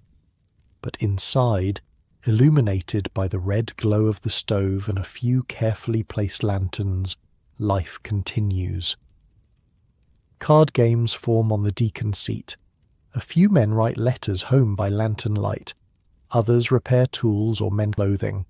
The Finnish contingent breaks out a harmonica and begins a low, melancholy tune that somehow perfectly matches the storm's howling. Through it all, the stove stands as the literal and figurative heart of the bunkhouse. Its steady heat keeps the deadly cold at bay. Its light provides a focal point in the growing darkness. Its need for regular tending gives structure to the hours of confinement. As you prepare for sleep that night, with the blizzard still raging outside, you reflect on how completely your existence has come to revolve around this single cast iron object. In the city, heat is an assumption, an afterthought. Here, it's the central preoccupation of every day.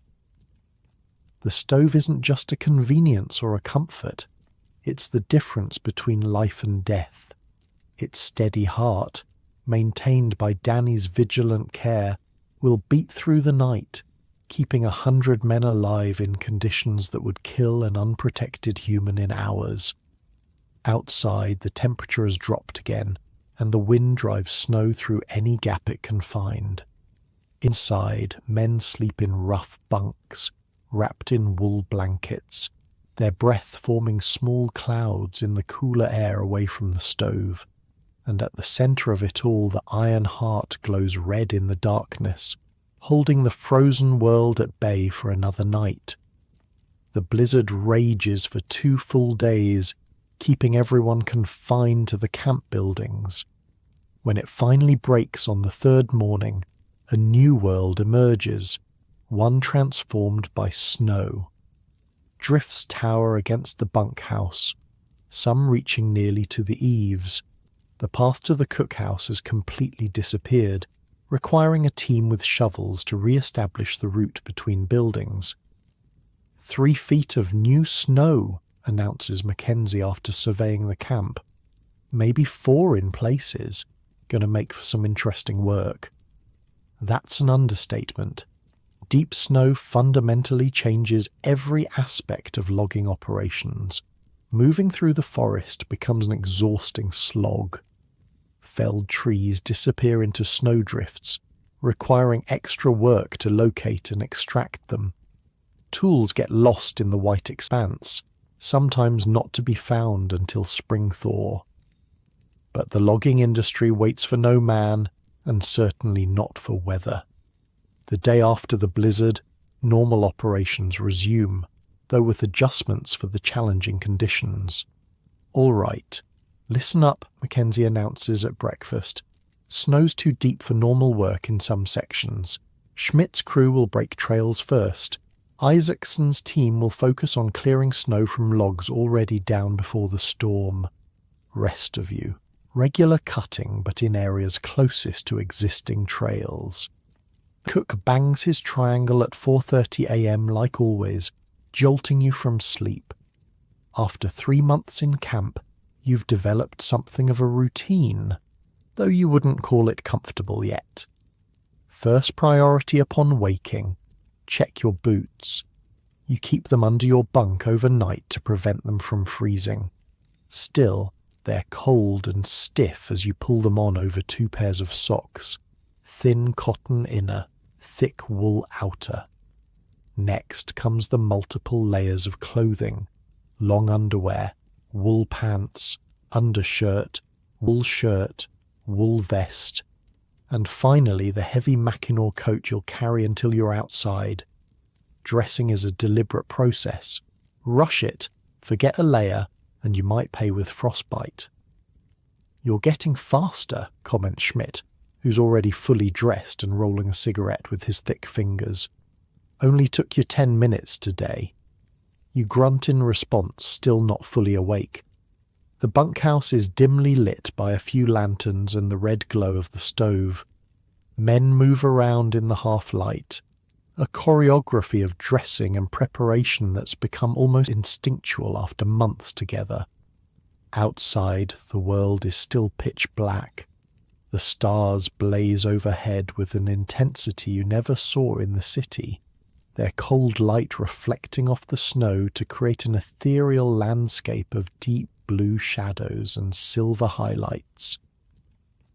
The cookhouse windows glow yellow in the darkness, a beacon guiding the half-awake men across the packed snow path. Inside, the heat is immediate and welcome. The long tables are already set with tin plates and cups, and the air is thick with the smell of frying salt pork and coffee. "Special treat today, boys," announces the cook as you find your regular spot at the table. "Flapjacks with real maple syrup. Company sent it up with the last supply sled." This news generates more excitement than you might expect. In a world where the menu rarely varies, even small changes become significant events. The maple syrup, a luxury in the Northwoods winter, is a topic of animated conversation as men fill their plates. A typical breakfast is enormous by city standards. A stack of 8 to 12 pancakes, half a pound of salt pork, and several cups of coffee strong enough to stand a spoon in. You've learned to eat it all, knowing that the calories are necessary fuel for the day ahead. "Wonder where we'll be cutting today," muses a logger named Peterson between mouthfuls of pancake. "Hope it's not that section up on the ridge. Wind'll be brutal up there after the storm." Mackenzie, who always eats quickly at the head table, stands to address the crew as most are finishing their meals. He lays out the day's assignments with military precision, naming crew leaders, cutting areas, and specific objectives. There's a system to his planning. Crews rotate through different cutting areas and different types of work to prevent exhaustion and maintain efficiency. "Schmidt, take your crew, including the greenhorn here, to Section 8, he says, nodding toward you. "Good white pine there and relatively sheltered from the wind. Expect 3 logs per man minimum today." By 5:30 a.m., breakfast is over, and men begin heading to the tool shed to collect their equipment for the day. The sky is still dark, though a faint lightening on the eastern horizon suggests dawn isn't far off. The tool shed is a sacred place in its own way. Axes, saws, cant hooks and peavies hang in precise arrangements on the walls. Each man has his assigned tools, many of which they've personally modified for balance and comfort over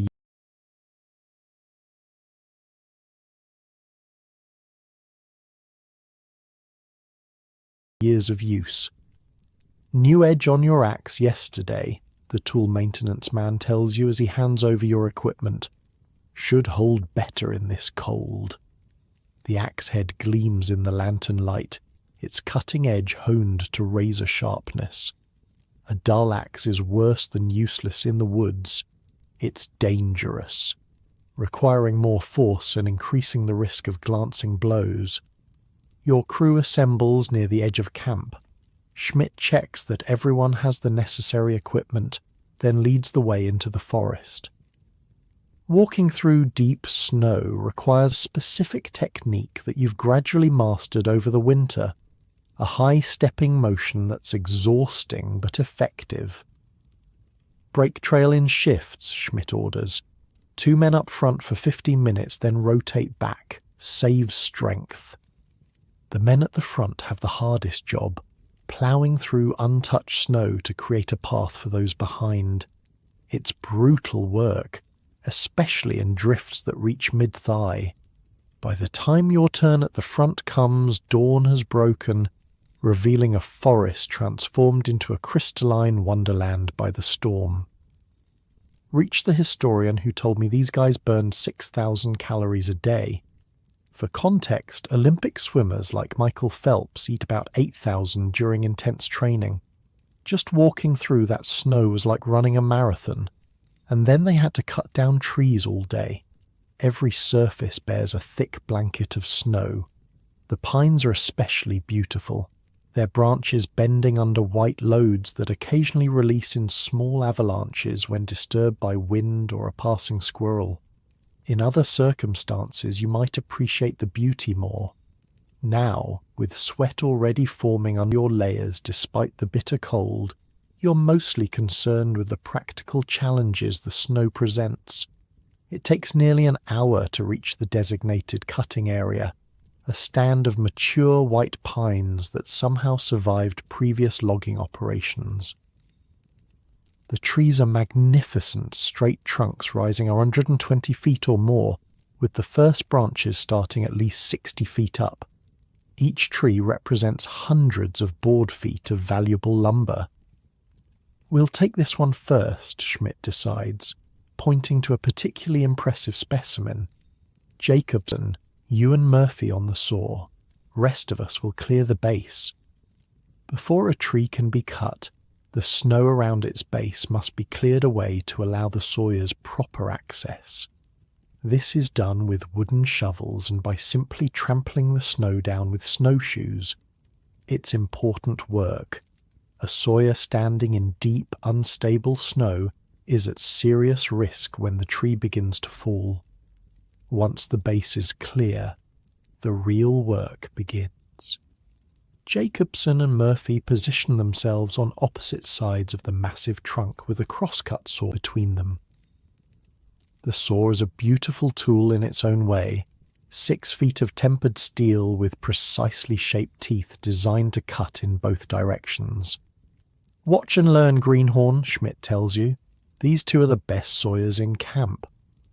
The men begin with a smooth, rhythmic motion that belies the enormous effort involved. Pull, push, pull, push. Each stroke removes a small amount of wood, the saw teeth cutting cleanly through the frozen pine. They don't rush, maintaining a steady pace that they can sustain for the time it takes to cut through the 3-foot diameter trunk. Always start with the face cut, Schmidt explains as you watch. That V-shaped notch determines which way the tree falls. The direction of fall is critical. Drop a tree in the wrong place, and it might get hung up in the branches of another tree, a dangerous situation that requires additional risky work to resolve. Or worse, it might fall toward the crew, with potentially fatal consequences. While the sawyers work on the face cut, you and the others prepare escape routes, cleared paths leading away from the tree at 45-degree angles from the expected line of fall. When a 120-foot pine comes down, you need to be well clear of both the trunk and the branches, which can snap off and become deadly projectiles. After about 20 minutes of steady sawing, the face cut is complete. A neat V-shaped notch on the side of the trunk facing the intended direction of fall. Now comes the back cut, made on the opposite side of the trunk, slightly above the bottom of the face cut. When she starts to go, drop the saw and move, Schmidt advises the sawyers. No tree's worth dying for. The back cut progresses steadily, eating into the trunk from the opposite side. When approximately 2 inches of wood remain between the back cut and the point of the face cut, the tree begins to show signs of movement, a subtle leaning, almost imperceptible at first. "She's going," calls Jacobson. "Timber!" This traditional warning shout alerts everyone in the vicinity that a tree is falling. The sawyers drop their saw and move quickly along the prepared escape routes. The rest of the crew does the same, eyes fixed on the tree as it begins its fall.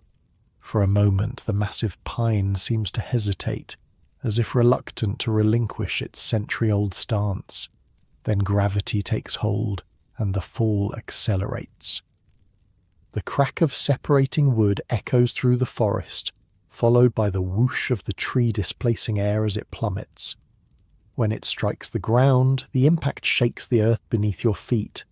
Snow explodes outward from the point of impact, and branches snap with reports like gunshots.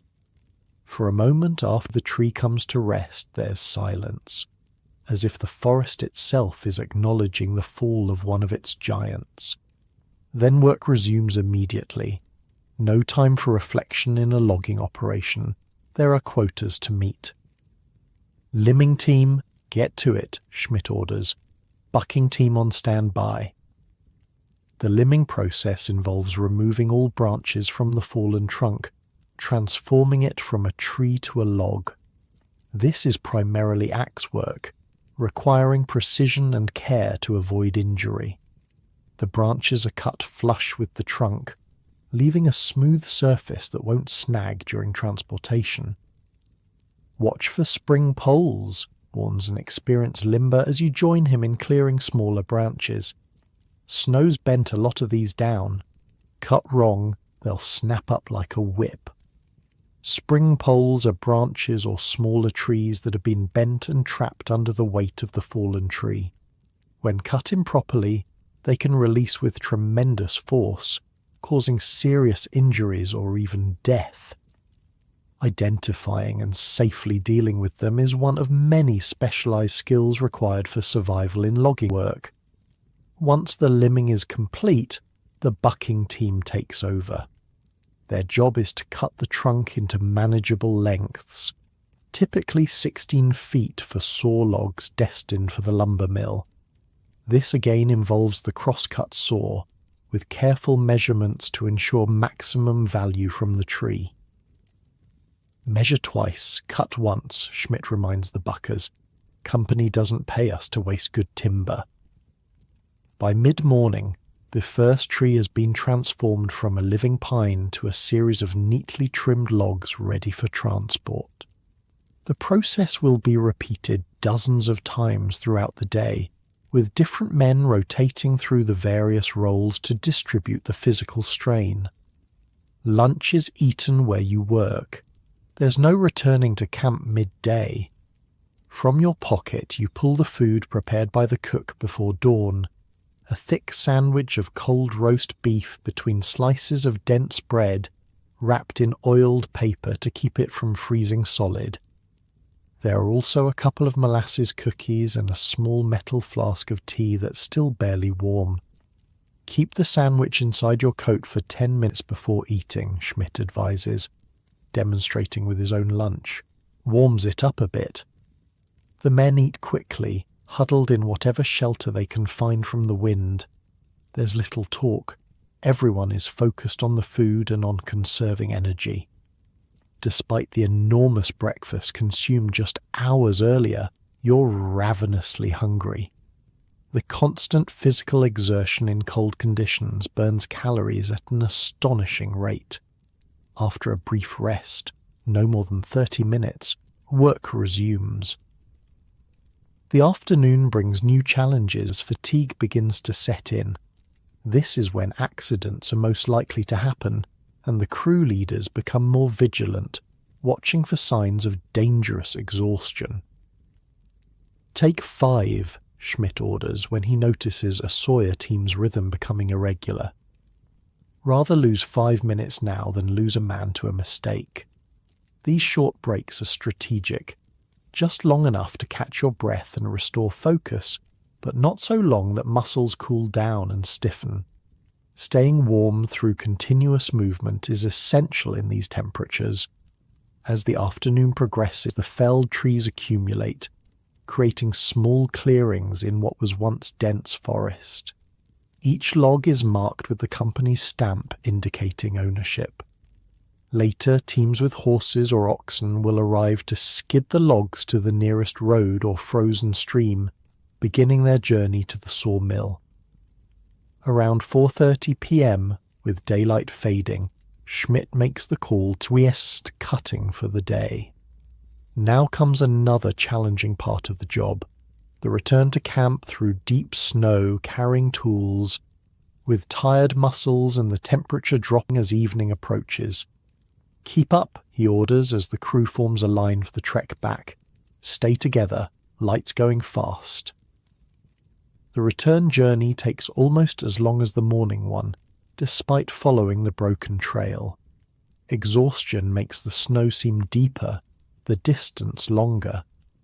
By the time the camp buildings come into view, with warm light spilling from their windows, you're operating on willpower alone. The transition from forest to camp follows a precise routine developed to maintain equipment and prevent injury. First stop is the tool shed, where axes and saws are carefully cleaned, oiled and stored for the next day's use. Dull edges are noted for overnight sharpening by the maintenance man. Good edge equals good work, Schmidt reminds everyone as they turn in their tools. Take care of your tools, they take care of you. Next comes the bunkhouse, where wet outer layers are removed and hung to dry near the stove. The process of unwrapping from winter gear is almost as time-consuming as dressing in the morning. Each layer must be evaluated. Anything damp needs to be dried before morning, or it will be worse than useless the next day. "Get those socks up on the line," Gustafsson calls to a younger logger who's collapsed onto his bunk, still partially dressed. "Wake up with wet socks tomorrow. You'll regret it all day." There's a brief window of time between returning to camp and the supper bell, perhaps 45 minutes that each man uses according to his needs. Some immediately lie down on their bunks, stealing a short nap before the meal. Others gather near the stove, warming stiff muscles and discussing the day's work. A few attend to personal chores, mending clothes, writing letters, carving small wooden items to pass the time. You've developed your own routine, focused primarily on foot care. Removing your boots and socks, you carefully inspect your feet for any signs of frostbite or trench foot, the constant winter enemies of the lumberjack. Then you massage them back to life before putting on dry socks, preparing for the short walk to the cookhouse. At precisely 6 p.m, the cook's triangle sounds, signalling supper. Despite bone-deep fatigue, no one misses this meal. It's not just sustenance, but the main social event of the day. The cookhouse is transformed in the evening, while breakfast is consumed in the half-dark by men still shaking off sleep. Supper is a more convivial affair. Lanterns provide bright light, and the day's work provides common ground for conversation and storytelling. Tonight's meal is typical of logging camp fare. Roast beef in thick slices, mashed potatoes swimming in gravy, baked beans, fresh bread with butter, and apple pie for dessert. The portions are enormous, over 1 pound of meat per man, 2 pounds of potatoes, all the bread and beans you can eat, and an entire small pie for each logger. "Cookie's outdone himself tonight," comments Murphy, cutting into his roast beef. "Meat's actually tender for once." The cook, hearing this from his position near the serving area, gives a mock bow. "Only the best for my boys. Ain't like you're doing real work out there, just playing with trees all day." This brings good-natured jeers from the loggers, part of the ongoing banter between the cook and the men. Despite the teasing, everyone knows the cook's true value. A good cook who can create satisfying meals from limited ingredients is worth his weight in gold to a logging operation. Conversation over supper ranges widely, from the day's work to news from the outside world, always months old by the time it reaches these remote camps, to outlandish stories that grow more impressive with each telling. Tonight, much of the talk centres on the spring log drive that will begin once the ice breaks up on the rivers. "Here they're paying top dollar for drivers this year," says a logger named Wilson. "Guess they lost a bunch of men last spring on the Black River Jam." The log drive, The process of floating the winter's harvest downriver to the sawmills is the most dangerous phase of the logging operation. Men ride the moving logs, using pike poles and peaveys to keep them flowing, breaking up jams that can form at narrow points or bends in the river. It's spectacularly hazardous work, but it pays better than the winter cutting. You signing on for the drive? Schmidt asks you between bites of pie. You haven't decided yet. The extra money is tempting, but you've heard enough stories about men crushed between logs or drowned in the frigid spring waters to make you cautious. Still thinking on it, you reply. Might head back to the farm instead. Schmidt nods, understanding. Smart to consider options. Drive's not for everyone. Takes a special kind of crazy to dance on floating logs for a living. After supper, with evening stretching ahead, the loggers disperse to various activities. Some head directly back to the bunkhouse, exhaustion winning out over socialization. Others linger in the cookhouse, playing cards or checkers on rough-hewn boards. A few visit the camp office to send letters or purchase small items from the company store. Tobacco, writing paper, patent medicines. Back in the bunkhouse, the evening rituals begin. The stove is built up to full strength, preparing for the night ahead. Clothing hung to dry earlier is checked and rotated to ensure even drying. Men tend to small personal tasks, repairing a torn shirt, whittling a replacement handle for a tool, reading dog-eared books or old newspapers passed around until they're falling apart. "Anyone got today's date?" calls a man writing a letter home. "January 23rd, 1891, responds someone without looking up from his darning. "You sure? Thought it was the 22nd. This prompts a brief, good-natured argument about the date, resolved when Mackenzie consults the calendar in his small private room and confirms it's indeed the 23rd. The confusion is understandable. In the isolation of winter logging camps, days blend together in a rhythm of work and rest that makes specific dates seem almost irrelevant. What matters more is the progression of the season, the gradually lengthening days, the occasional shifts in weather patterns, the steadily growing pile of logs that represents the winter's work. On the deacon seat, a group has formed around Isaacson, who's recounting a tale from his early days as a logger in Michigan. "Coldest winter I ever saw," he says, his Finnish accent growing stronger as he warms to his story. "So cold the words froze coming out of your mouth. Had to thaw conversations in spring to hear what was said in January." The men laugh, but there's appreciation for the artful exaggeration. Storytelling is a valued skill in the bunkhouse, helping to pass the long winter evenings and maintain morale through the monotony of the season. Music forms another cornerstone of evening entertainment. Tonight, a French-Canadian named Leblanc has brought out his fiddle, and another logger accompanies him on harmonica. They play lively tunes that have several men tapping their feet despite their exhaustion. "Give us the red-haired boy," calls someone from across the bunkhouse. Leblanc obliges, launching into the popular tune with enthusiasm if not perfect technique. A few men sing along, their rough voices creating a surprisingly harmonious chorus in the warm, close air of the bunkhouse. Gradually, as the evening wears on, men begin to turn in. The day starts early and sleep is precious. By 9 o'clock, more than half the bunks are occupied, their inhabitants already wrapped in wool blankets against the chill that will inevitably creep in during the night. You stay up a bit longer, watching Danny's careful banking of the stove for the night. His practiced movements seem almost ritualistic. Rake the coals, position the logs just so, apply a careful layer of ash to slow the burn rate. "Learn something new today?" he asks, noticing your attention. You think about it. "Learned how Schmidt judges when a tree's ready to fall." Says he can feel it in the saw. A change in resistance just before it goes. Danny nods. Good knowledge to have. Might save your life someday. That's the essence of life in the logging camp.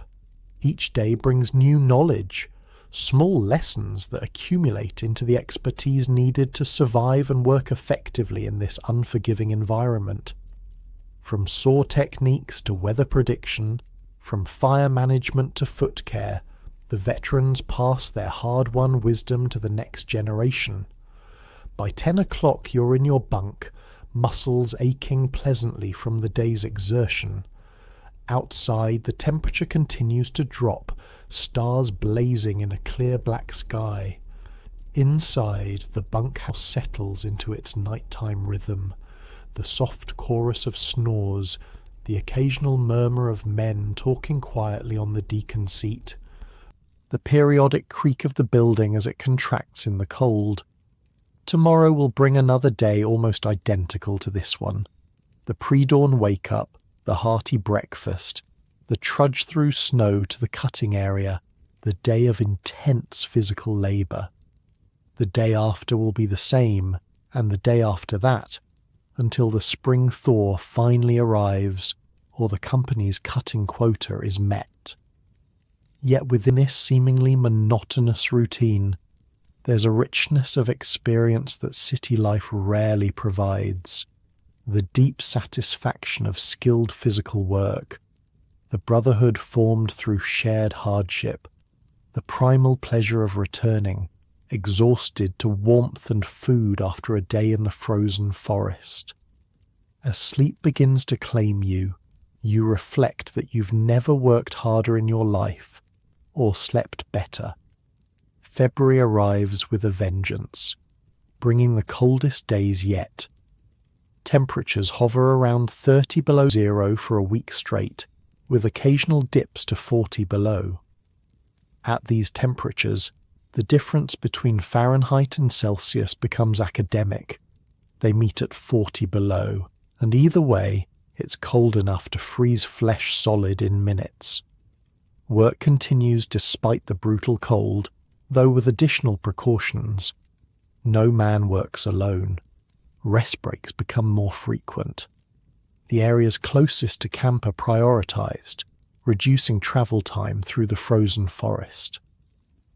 One morning, as you trudge toward the cookhouse for breakfast, the topic of conversation with Schmidt turns to food. Ever wonder how Cookie manages to feed 100 hungry men 3 times a day out here in the middle of nowhere, you ask? Schmidt laughs. Been taking it for granted, have you? Smart man doesn't. Cookie's more important than the foreman if you want the truth. Good cook keeps men happy. Happy men work hard. Simple math. The more you think about it, the more remarkable the cookhouse operation seems. 3 massive meals daily, each providing enough calories to fuel intense physical labour in extreme conditions, all prepared with limited resources in a remote wilderness location. Think I'll get there early today, you tell Schmidt. Want to see how breakfast actually happens. He nods approvingly. Smart. Always good to understand where your food comes from. Just don't get in Cookie's way. Man's got a temper when he's working. You arrive at the cookhouse a full hour before the usual breakfast time. It's still pitch black outside, but the cookhouse windows glow with warm light, and smoke billows from the chimney. Inside, you find a hive of activity that startles you with its intensity and precision. The cook, a barrel-chested man named Anderson, who everyone simply calls Cookie, is orchestrating the operation like a general commanding troops. Under his direction, 3 young assistants, nicknamed Cookies themselves, move with practiced efficiency around the massive wood-fired range that dominates one wall of the building. Need more batter, Cookie shouts without looking up from the enormous griddle where he's flipping pancakes with the grace of a dancer. Johnson, check the pork. Let it burn. Davis, coffee status. 8 pots ready. 4 more brewing, responds a freckled young man tending a row of large metal coffee pots. The scene reminds you of a factory, but one producing food instead of goods. Each person has specific responsibilities, each task flows into the next, and the result is a massive quantity of food prepared with surprising speed. Cookie notices you standing in the doorway and frowns. Either grab an apron or get out of my kitchen. No spectators during prep. You quickly opt for the apron, and soon find yourself assigned to slicing loaves of bread, dozens of them, each made the previous day, and now needing to be transformed into uniform slices for toast and sandwiches. When I talked to this food historian about logging camps, she told me the numbers were staggering. A camp of 100 men went through 100 loaves of bread daily. Some larger operations employed 3 or 4 bakers whose only job was making bread 24/7. While you work, you observe the careful choreography around you. One assistant tends the fires in the massive range, maintaining precise temperatures for different cooking tasks. Another rolls out biscuit dough for dinner, his hands moving with mechanical precision to create perfectly uniform pieces. Cookie himself manages the griddle, cooking 30 pancakes simultaneously, flipping them with 2 long spatulas wielded like extensions of his arms.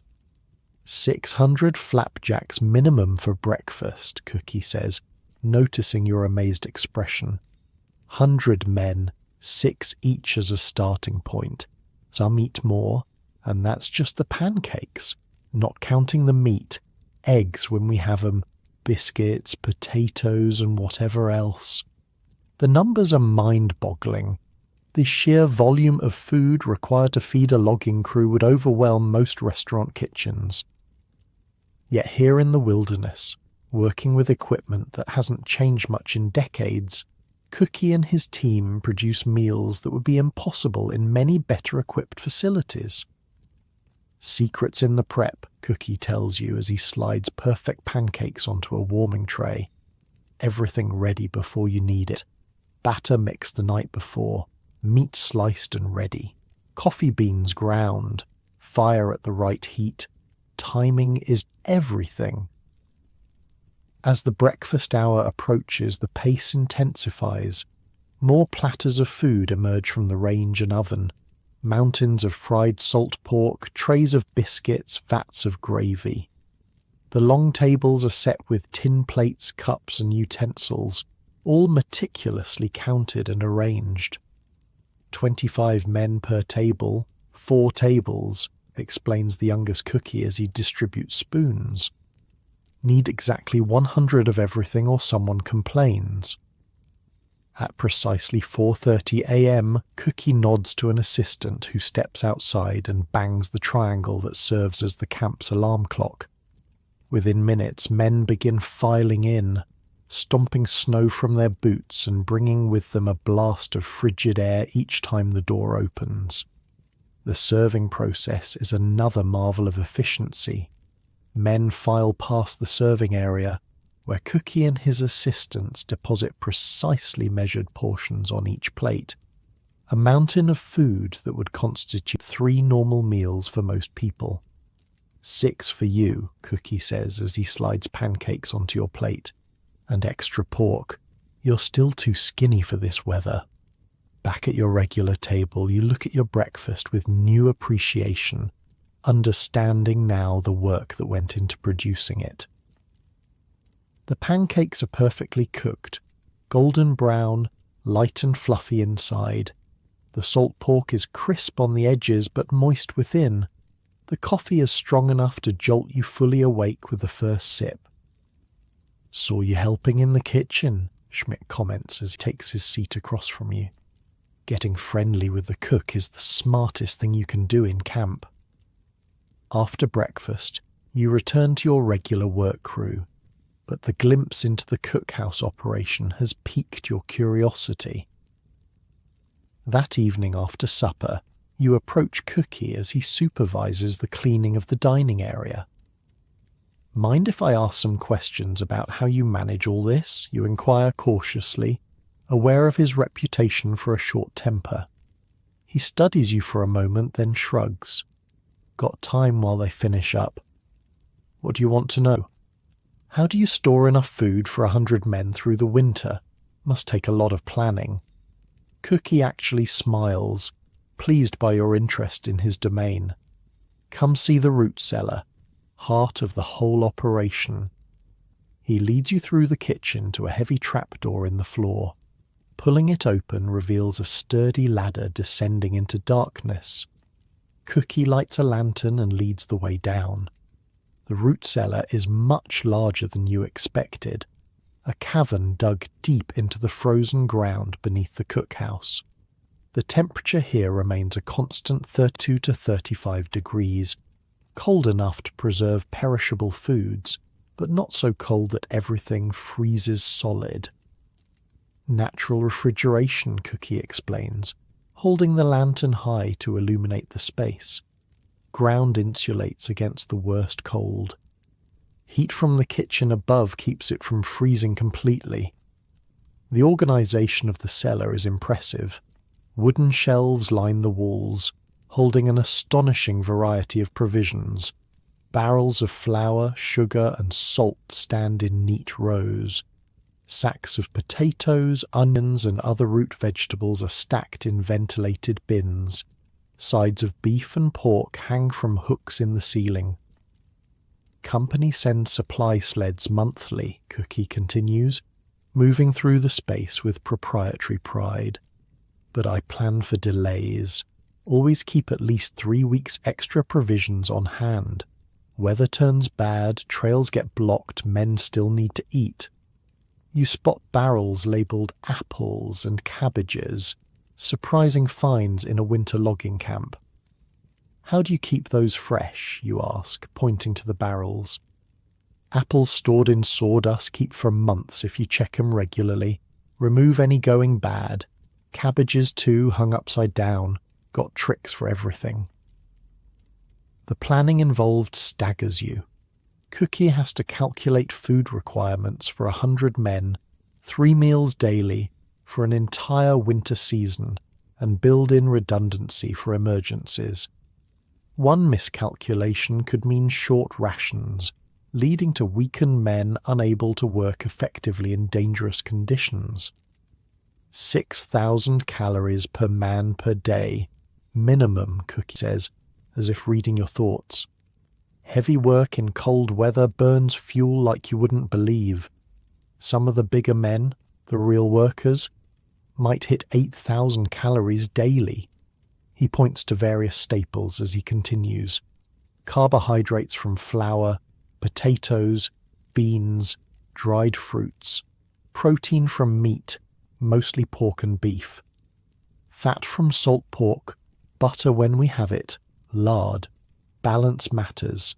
Too much of one, not enough of another. Men feel it in their work. The scientific understanding behind Cookie's planning is surprisingly sophisticated. Long before nutritional science became formalized, he's developed an intuitive understanding of human metabolic needs in extreme conditions. "What about fresh vegetables?" you ask, noticing their absence. Cookie's face darkens slightly. "Hardest part of winter diet.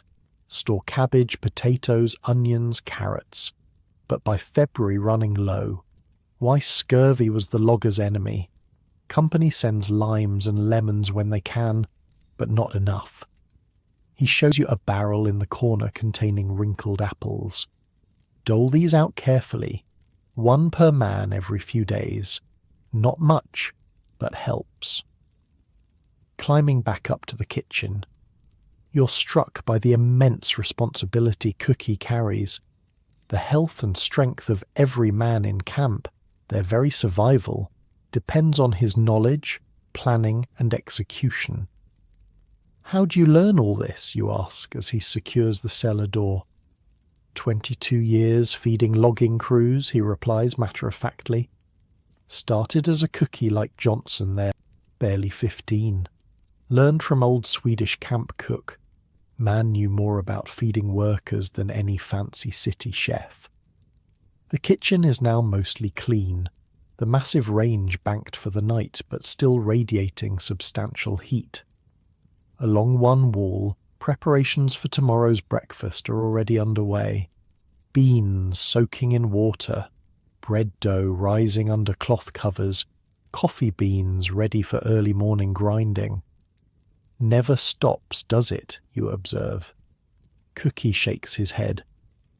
First one up, last one to bed, 4 hours of sleep on a good night, but it's my kitchen, my responsibility. The pride in his voice is unmistakable. Despite the grueling schedule and enormous pressure, Cookie clearly finds deep satisfaction in his role. How do you plan the menus, you ask, genuinely curious about the decision-making process? Balance between what's available, what men need, and what keeps morale up, he explains, checking the bread dough with experienced fingers. Heavy breakfast before work, pancakes, meat, lots of fat and carbs for quick energy. Portable lunch they can carry, sandwiches, cookies with molasses to resist freezing, dinners for replacing what they burned, meat, potatoes, beans for slow energy, pie or cake for morale. The mention of morale highlights another dimension of Cookie's role. Food isn't just fuel, it's a primary source of comfort and pleasure in the isolated, physically demanding world of the logging camp. Sunday's special, Cookie continues, different menu, better cuts of meat, more variety. Gives men something to look forward to through the week. Same with holidays, Christmas, New Year's. Special meals keep spirits up. You recall the excitement over the maple syrup at breakfast, how such a small luxury generated disproportionate happiness. In the austere world of the logging camp, these culinary variations take on outsized importance.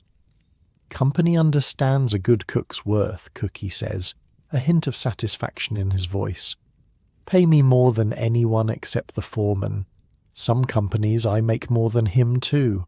Good cook keeps a crew together. Bad cook, men leave. Simple as that. The economics make perfect sense. The company has invested heavily in recruiting loggers, transporting them to remote camps, and providing equipment and shelter.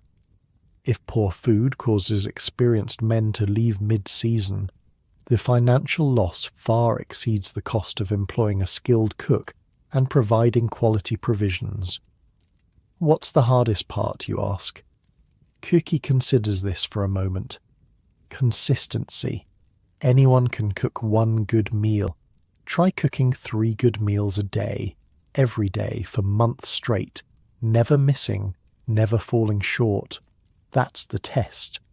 He gestures around the kitchen. And doing it here, not some fancy kitchen with modern conveniences, cooking for 100 men on a wood stove, adjusting when supplies run short or don't arrive. Planning so far ahead you're ordering February's food in October. As you thank Cookie for his time and prepare to leave, he offers one final observation. Know why logging camps got the reputation for the best food in any industry? Because nothing else worked. Can't drive men through these conditions on poor rations. They die, simple as that. Good food isn't a luxury out here, it's survival. The next morning, you pay closer attention to the breakfast routine, now understanding the complex operation behind it. The pancakes aren't just pancakes, they're carefully formulated fuel designed to provide the right balance of carbohydrates, fat, and protein for the morning's work. The coffee isn't just a beverage, it's a stimulant precisely timed to kick in as men begin the physically demanding process of felling trees. Over the following days, you develop a new appreciation for the critical role food plays in the logging operation. You notice how the experienced loggers pace their eating throughout the day, finishing every crumb of their enormous breakfasts, carefully rationing their packed lunches to maintain energy through the afternoon, returning ravenous for the evening meal that replaces the day's burned calories. One particularly cold afternoon, Gustafsson shares additional insight as you both pause briefly to catch your breath during a tree felling operation. "Cookie's got it tougher than most," he comments, wiping frost from his beard. "Some camps, they just feed men enough to keep 'em working. Good calories, but plain as dirt." Anderson takes pride in his cooking. Tastes good and keeps you going. "Big difference for morale." "Makes sense," you reply. "But how does he manage the variety with limited supplies?" Gustafsson chuckles. "Creativity. Man can make salt pork taste different 5 ways. Smokes some of it himself out back. Cures some different. Slices it thick one day, thin the next. Fries it crisp or keeps it tender. Same meat. Feels like different meals." This artistry within constraints impresses you even more than the sheer volume of food produced. Cookie is performing a daily high-wire act, balancing nutritional requirements, logistical limitations, and the psychological needs of 100 hard-working men isolated in a frozen wilderness for months on end. This Sunday dinner that weekend proves Gustafsson's point about variety and morale. Cookie produces a feast that generates audible excitement as men enter the cookhouse. Roast venison from deer hunted by some of the loggers during a rare day off. Real mashed potatoes with butter, rather than the more common boiled or fried potatoes. Fresh bread still warm from the oven, and for dessert a remarkable apple cobbler topped with a sweet crumble made from hoarded sugar and butter. "Like Christmas in February," remarks Murphy as he digs into his second helping of venison. "Don't know how Cookie got this meat so tender. Venison's usually tough as old boots." The answer comes from Schmidt, who knows seemingly everything about camp operations. Marinates it for 2 days in a mix of vinegar, salt, and his secret spices. Been saving that venison since the hunting party got those 3 deer last month. Froze it in the root cellar. The meal creates a noticeable shift in the camp's atmosphere. Men linger longer at the tables. Conversation flows more freely. Even Mackenzie seems less stern than usual, engaging in actual small talk with the crew leaders. "This is why Cookie's worth his weight in gold," Schmidt tells you quietly. "Look around. Men who 10 minutes ago were bone-tired and dreading tomorrow's work are now laughing, talking about their families, making plans. Food does that. Changes how men feel about everything else." The next day brings another lesson in the importance of the cook, this time from an unexpected source. A supply sled arrives from the nearest town bringing mail, some replacement tools, tobacco, and most importantly fresh provisions for the cookhouse. You're assigned to help unload the supplies, transferring sacks of flour, sugar, coffee beans and other staples to the cookhouse storage area. During this process, you notice Cookie personally inspecting every item with intense scrutiny. "These potatoes have frost damage," he says sharply to the sled driver, holding up several specimens from a sack.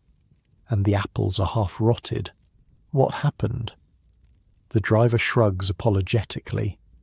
"Sled broke through ice crossing Miller's Creek. Everything got wet, then froze before we could dry it properly. Bad luck." Cookie's expression darkens.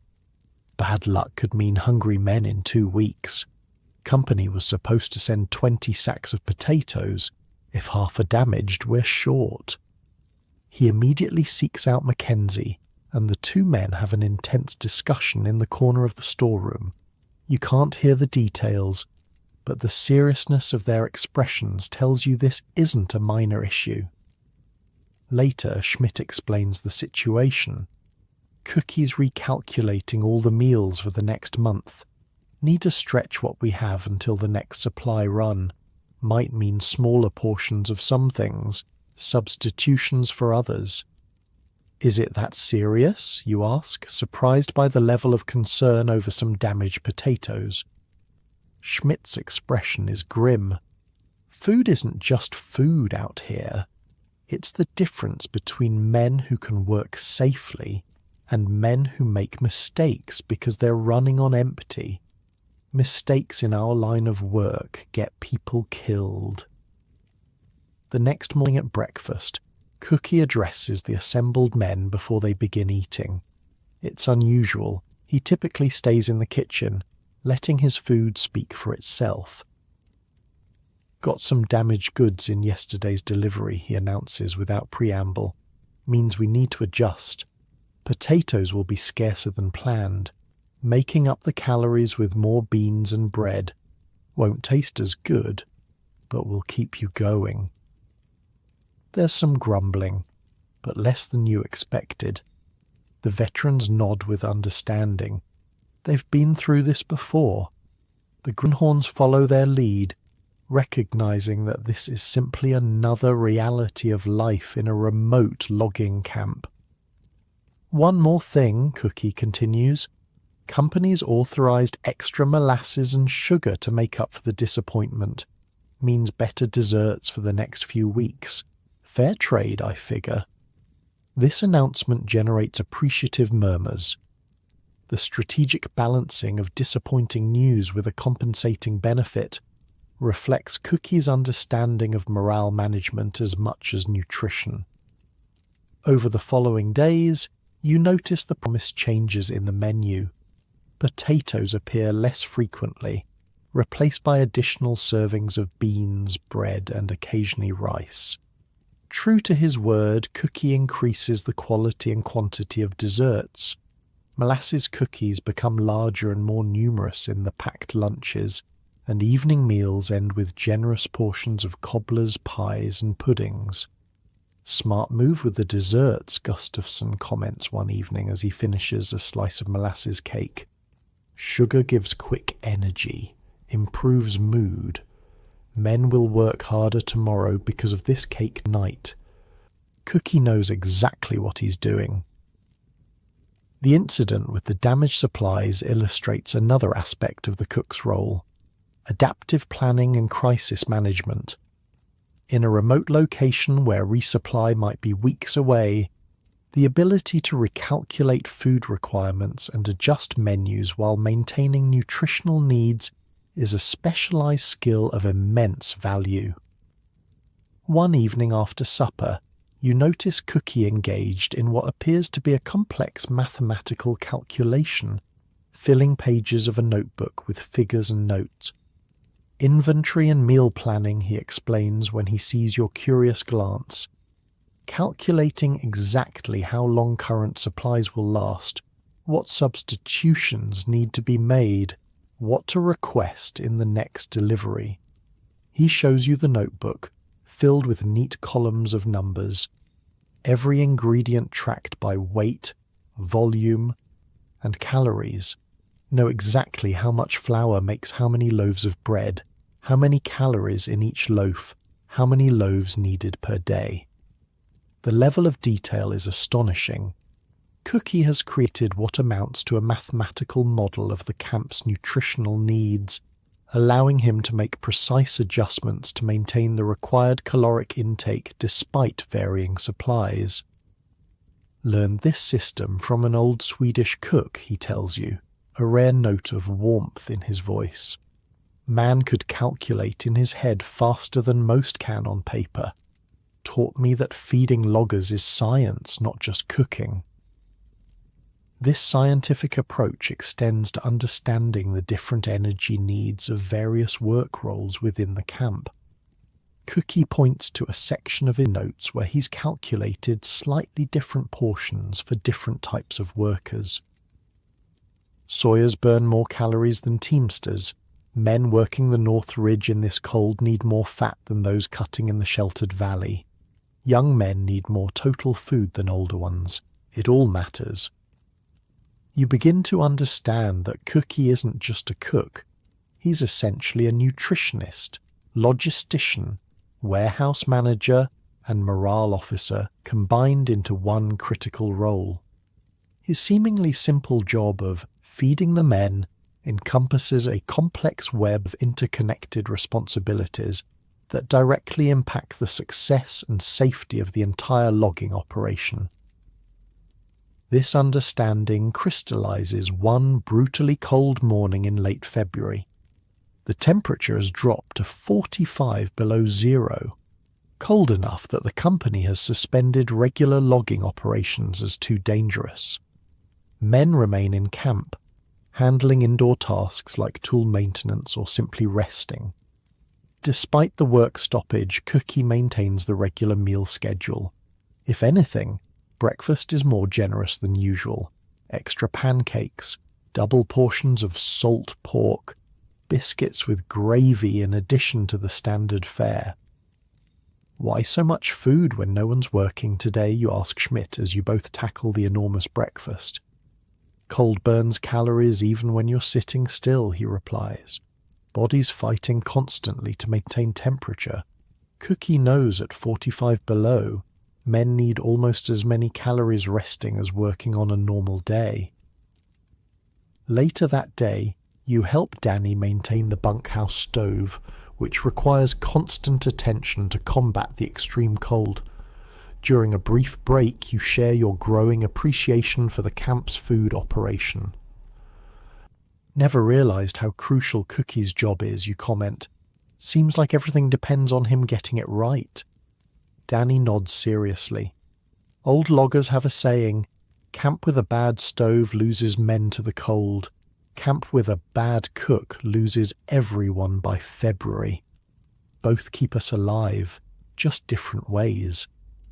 The parallel strikes you as profoundly true. The stove provides the immediate heat necessary for survival, while the food system supplies the internal fuel that allows men to generate their own heat and perform the physically demanding work of logging in winter conditions.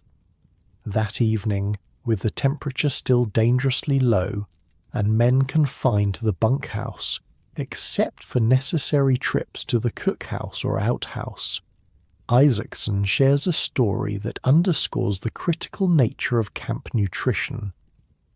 Worked a camp in Michigan. Winter of '83, he begins, his audience already attentive. Isaacson's stories are always worth hearing. Company hired cheap cook to save money. Man could barely boil water. Food was terrible, not just bad tasting, but wrong. Not enough fat, not enough variety, portions too small. He pauses, building dramatic tension in the way of skilled storytellers. By January, men were losing weight, getting weak. Cold seemed colder because we didn't have the fuel inside to fight it. Then men started getting sick. Nothing serious at first. Colds, coughs, then worse. Scurvy, guesses an older logger. Isaacson nods grimly. Started with bleeding gums, spots on the skin, then joint swelling, old wounds reopening. 2 men died before February. Company finally sent a doctor who told them what any good cook would have known. Men needed vegetables, fruits, something with vitamin C. The story sends a chill through the listeners that has nothing to do with the temperature outside. The vulnerability of men in remote logging camps is suddenly very real, dependent on careful planning and knowledge that most take for granted. Our cookie, Isaacson continues, makes sure we get something to prevent scurvy, even in deepest winter. Dried fruits in the oatmeal, those wrinkled apples he doles out, sauerkraut once a week, which most don't even realize is protecting them. Man knows his business. The conversation shifts to other aspects of camp nutrition, the importance of hot food in cold weather, the psychological boost of familiar comfort foods, the way certain meals can help men sleep better after physically demanding days. Cookie times the meals perfectly too, observes Gustafson. heavy on carbs and fat at breakfast for immediate energy, protein heavy at dinner to rebuild muscles overnight. Man's a scientist in an apron. As you drift toward sleep that night, the bunkhouse kept tolerable by Danny's careful tending of the stove, you reflect on the complex systems that maintain life in this harsh environment. The robust log walls with their careful chinking, the strategically designed roof carrying its load of snow, the central stove radiating life-giving heat. And now you add another critical element, the carefully planned flow of calories that fuels every aspect of camp life. The logging camp, you realize, isn't just a collection of men cutting trees. It's a meticulously balanced organism where every function depends on others. Remove any critical element, the bunkhouse, the stove, the food system, and the entire operation collapses, with potentially fatal consequences for the men involved. Outside, the temperature continues to drop in the crystalline February night. Inside, wrapped in wool blankets and fueled by thousands of carefully planned calories, 100 men sleep in relative comfort, their bodies generating the internal heat that, combined with the stove's external warmth, keeps death by cold at bay for another night. March brings subtle changes to the North Woods. The brutal cold of January and February begins to moderate, though temperatures still drop well below zero at night. Daylight stretches noticeably longer, providing an extra hour of logging time. The psychological weight of midwinter begins to lift as men sense the eventual approach of spring. But March also brings its own challenges. The accumulated fatigue of months of intense physical labor in harsh conditions begins to tell on even the strongest men. The monotony of the daily routine, wake, eat, work, eat, sleep, repeat, tests mental resilience. And the bunkhouse, which provided blessed shelter against winter's fury, starts to feel confining as men grow increasingly restless for the freedom of spring. It's during this transition period that the social aspects of bunkhouse life become most critical. The physical structure keeps men alive through winter, but it's the human connections, traditions, and unwritten social rules that preserve sanity and morale. This Sunday afternoon, with work suspended for the weekly day of rest, the bunkhouse is transformed into something resembling a community centre. Various activities unfold throughout the long, low building, each in its designated territory established through months of habit. Near the stove, a high-stakes poker game occupies 4 serious-faced men, their concentration intense as they consider cards and bets. The pot is substantial by logging camp standards, nearly $30 in coins and crumpled bills, representing multiple days' wages. "Raising $1, announces Murphy, sliding a coin into the centre. His face reveals nothing, a mask of practiced neutrality.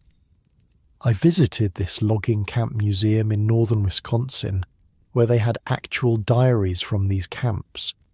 One guy wrote about losing 2 weeks' wages in a poker game but winning a fancy pocket watch that he later pawned for enough to buy a small farm plot. The gambling was intense. In the opposite corner, far from the card player's concentration, a group has formed around LeBlanc and his fiddle. He's playing a lively reel while Erickson accompanies on harmonica. Several men clap in rhythm or tap their feet.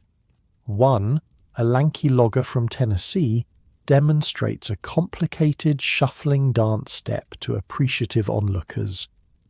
Along the deacon seat, smaller clusters engage in various activities. 2 Norwegian loggers focus intensely on a chess game, using pieces they've carved themselves during winter evenings. Nearby, a group men's clothing, darning socks, patching torn shirts, replacing lost buttons. Elsewhere, 3 men clean and oil tools with meticulous care, preparing for the coming week's work. At one end of the bunkhouse, where light from a small window creates a prime reading spot, Schmidt sits with an 8-month-old newspaper spread carefully on his lap. Around him, several men listen as he reads selected articles aloud. News from a world that seems impossibly distant from these snowbound woods. Says here they're building some kind of tower in Paris, Schmidt announces, squinting at the page. Going to be the tallest structure in the world when it's done, over 1,000 feet high. Bull, responds someone from the listening group. Nothing can stand that tall. Wind would knock it down. Made of iron, Schmidt continues, ignoring the interruption. Designer's name is Eiffel? Something French anyway. This sparks a debate about whether such a structure could actually stand, with men drawing on their practical knowledge of building to support their positions. The discussion is good-natured but animated. Exactly the kind of mental stimulation needed to combat the monotony of camp life. You find yourself drawn to another group gathered around Isaacson, who's demonstrating an intricate knot-tying technique he learned from sailors in his youth. His massive fingers move with surprising dexterity as he creates complex patterns in a short length of rope. This one saved my life once, he explains, showing a knot that forms a secure loop at the end of a rope. Fell through ice on Lake Superior. Partner threw rope with this knot, held my weight easy, pulled me out. The practical value of such knowledge ensures an attentive audience.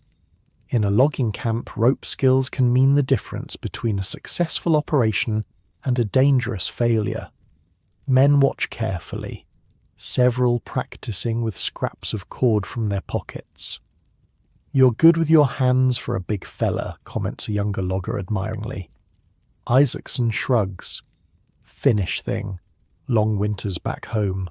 Learn to make things, fix things, or go crazy from boredom. This captures a fundamental truth about bunkhouse culture. Skills are currency, valued not just for their practical application, but for their contribution to the community's knowledge base and entertainment options.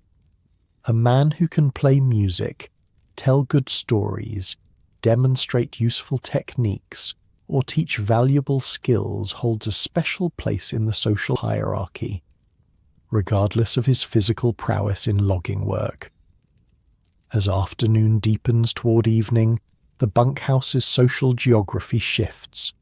The card game concludes, Murphy emerging as the big winner to no one's surprise, and the space near the stove becomes available for what everyone recognizes as the main event of a Sunday evening, storytelling. The best storytellers in camp take up positions on the deacon seat near the stove, where firelight dramatically illuminates their faces and warmth, encourages listeners to gather close. An audience forms naturally, men drifting from other activities to secure good spots for listening. Tonight's featured storyteller is Gustafsson, whose reputation for tall tales is camp-wide. He clears his throat importantly as the crowd settles, enjoying the moment of anticipation he's created. "You boys think this winter was cold," he begins, voice pitched perfectly to carry throughout the bunkhouse without seeming to shout. "Let me tell you about the winter of '74 in northern Minnesota." He pauses, building tension with practiced skill. "It was so cold that winter. Words froze as they left your mouth. Couldn't have a conversation outside. Had to bring the frozen words inside, thaw 'em by the stove to hear what was said." Laughter ripples through the audience. They've heard variations of this classic logger's tale before, but Gustafsson's delivery makes it fresh. "One day, foreman sent me to fetch water from the lake. Chopped a hole in ice, 5 feet thick, mind you. Lowered my bucket. When I pulled it up, had nothing but a bucket-shaped piece of ice with a handle stuck in it. He mimics the action of pulling up a bucket, his expression of bewilderment so perfect that several men laugh out loud. Water had frozen so fast it froze the splash. Foreman didn't believe me till I brought the ice bucket in and thawed it by the stove. Made a hell of a mess when it finally melted. The tale continues, each impossible exaggeration building on the last, Gustafson's timing impeccable as he leads his audience through a winter so cold that flames froze in the stove and had to be thawed each morning, where coffee froze so quickly men had to eat it with spoons, where axe blades shattered like glass against frozen trees. The audience response is as much a part of the performance as the story itself. Veterans play their role by offering mock skepticism or contributing competing exaggerations. Newcomers like you are expected to react with appropriate amazement or good-natured disbelief. It's theatre as much as storytelling, with established conventions everyone understands. When Gustafson finally concludes, with an account of returning to camp in spring and finding colourful frozen swear words from the winter hanging in the air above the bunkhouse, the appreciative audience responds with applause and calls for another storyteller to take up the challenge. The Sunday storytelling session serves multiple purposes beyond mere entertainment. It preserves and transmits logging, folklore and traditions. It reinforces community bonds through shared cultural references and in-jokes. Perhaps most importantly, it provides a creative outlet for men whose daily work is physically demanding but intellectually unstimulating. As one storyteller gives way to another, you notice the complex social dynamics at play. There's a clear hierarchy among storytellers. Some, like Gustafson, are headliners who command respectful silence. Others occupy a middle tier, their stories welcomed but subject to more interruption and heckling. Novices are given their chance but must prove themselves worthy of attention through skill or originality. Your turn next week, Schmidt tells you quietly during a transition between storytellers. Every man contributes. Camp rule. The prospect is mildly terrifying. You've listened to enough bunkhouse tales to understand the standards expected. A good story should be entertaining, preferably funny, with elements of danger or the supernatural woven in. Exaggeration is not just permitted but required. Most importantly, it should reflect the shared experiences and values of logging life. What if I'm not a good storyteller, you ask anxiously. Schmidt shrugs. Then you'll learn to be one, or find another way to contribute, music maybe, or carvings like Swenson there. He nods toward a quiet Swedish logger who creates intricate wooden figures during evening hours. Everyone gives something to the life here, makes the winter pass easier. As the evening progresses, the nature of the stories shifts. Early tales tend toward humour and outrageous exaggeration. As night deepens, the narratives often turn toward the supernatural, ghost stories, encounters with strange creatures in the forest, inexplicable events that befell loggers in years past. Knew a man named Johnson, worked the Black River camp in '82, begins an older logger with a raspy voice perfectly suited to ghost stories. Good worker, reliable. One night in January he woke the whole bunkhouse shouting about seeing his brother standing at the foot of his bunk, dripping wet and blue-faced. The bunkhouse grows quieter, men leaning forward slightly to catch every word. Thing is, his brother was working a camp 50 miles north. Next day news came. Brother had fallen through ice, drowned the very hour Johnson saw him. Body wasn't recovered till spring. This story generates no laughter, only thoughtful silence, and a few murmured accounts of similar premonitions or visitations. in the isolated world of logging camps, where death is a constant companion and conventional religious services rare. Men develop their own spiritual framework to make sense of mortality and the unknown. By unspoken agreement, the storytelling session ends with a return to humour or adventure tales. No one wants to sleep with ghosts and darkness too fresh in their minds. The final story tonight comes from LeBlanc, who recounts an improbable but hilarious tale of outsmarting a notoriously strict camp inspector by hiding evidence of rule violations in increasingly absurd locations. As the organised storytelling concludes, the bunkhouse transitions to its nighttime configuration. Men prepare for sleep, conversations quieting to murmurs, activities winding down. But the social aspects don't end entirely. Smaller groups continue quiet conversations. Pairs play checkers by lantern light. Individuals read dog-eared books or write letters home. Mail goes out tomorrow, Schmidt reminds you. Good time to write home if you haven't lately. Letter writing is another crucial social connection in the isolated world of the logging camp. The monthly mail delivery brings precious links to the outside world. Letters from family, occasional newspapers, perhaps small packages containing tobacco or other luxuries.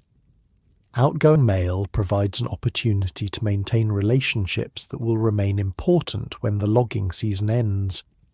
You take Schmidt's advice, finding a quiet spot to write by lantern light. The letter is simple, assurances that you're well, brief descriptions of work, careful omission of the worst hardships that would only worry your family. What matters isn't so much the content as the connection maintained across hundreds of miles of wilderness. As you write, you observe the nighttime social patterns of the bunkhouse. Unlike the structured activities of earlier hours, these interactions are more intimate. Confidences exchanged between bunk neighbours, quiet conversations about families left behind, occasional soft singing as a logger reminisces about home. First winter's always hardest, comments the man in the next bunk, noticing your thoughtful observation of the scene. Not just the cold and work, it's being cut off from everything you know. Family, sweethearts, normal life, make some men crack by February. What's the secret to handling it, you ask? He considers this seriously. Finding your place here, contributing something, becoming part of this world instead of just enduring it till spring. This insight strikes you as profound. The men who struggle most with bunkhouse life are often those who remain perpetual outsiders, unable or unwilling to integrate into the camp's social fabric, counting days until release rather than finding meaning in the present community. Over in a corner, a quiet ritual unfolds that illustrates another aspect of bunkhouse social life. Two Finnish loggers, Isaacson among them, have constructed a small version of their homeland sauna by hanging wet blankets around a section of wall near a small sheet metal stove used for heating water. In this improvised steam room, they perform an abbreviated version of the traditional Finnish sauna, complete with the gentle self-flagellation, with pine boughs believed to improve circulation. Keeps us Finnish, Isaacson explains later when you ask about the practice. Body needs heat that goes bone deep sometimes. Stove warms the air, but sauna warms the soul. The camp authorities tolerate such cultural expressions as long as they don't interfere with work or create safety hazards.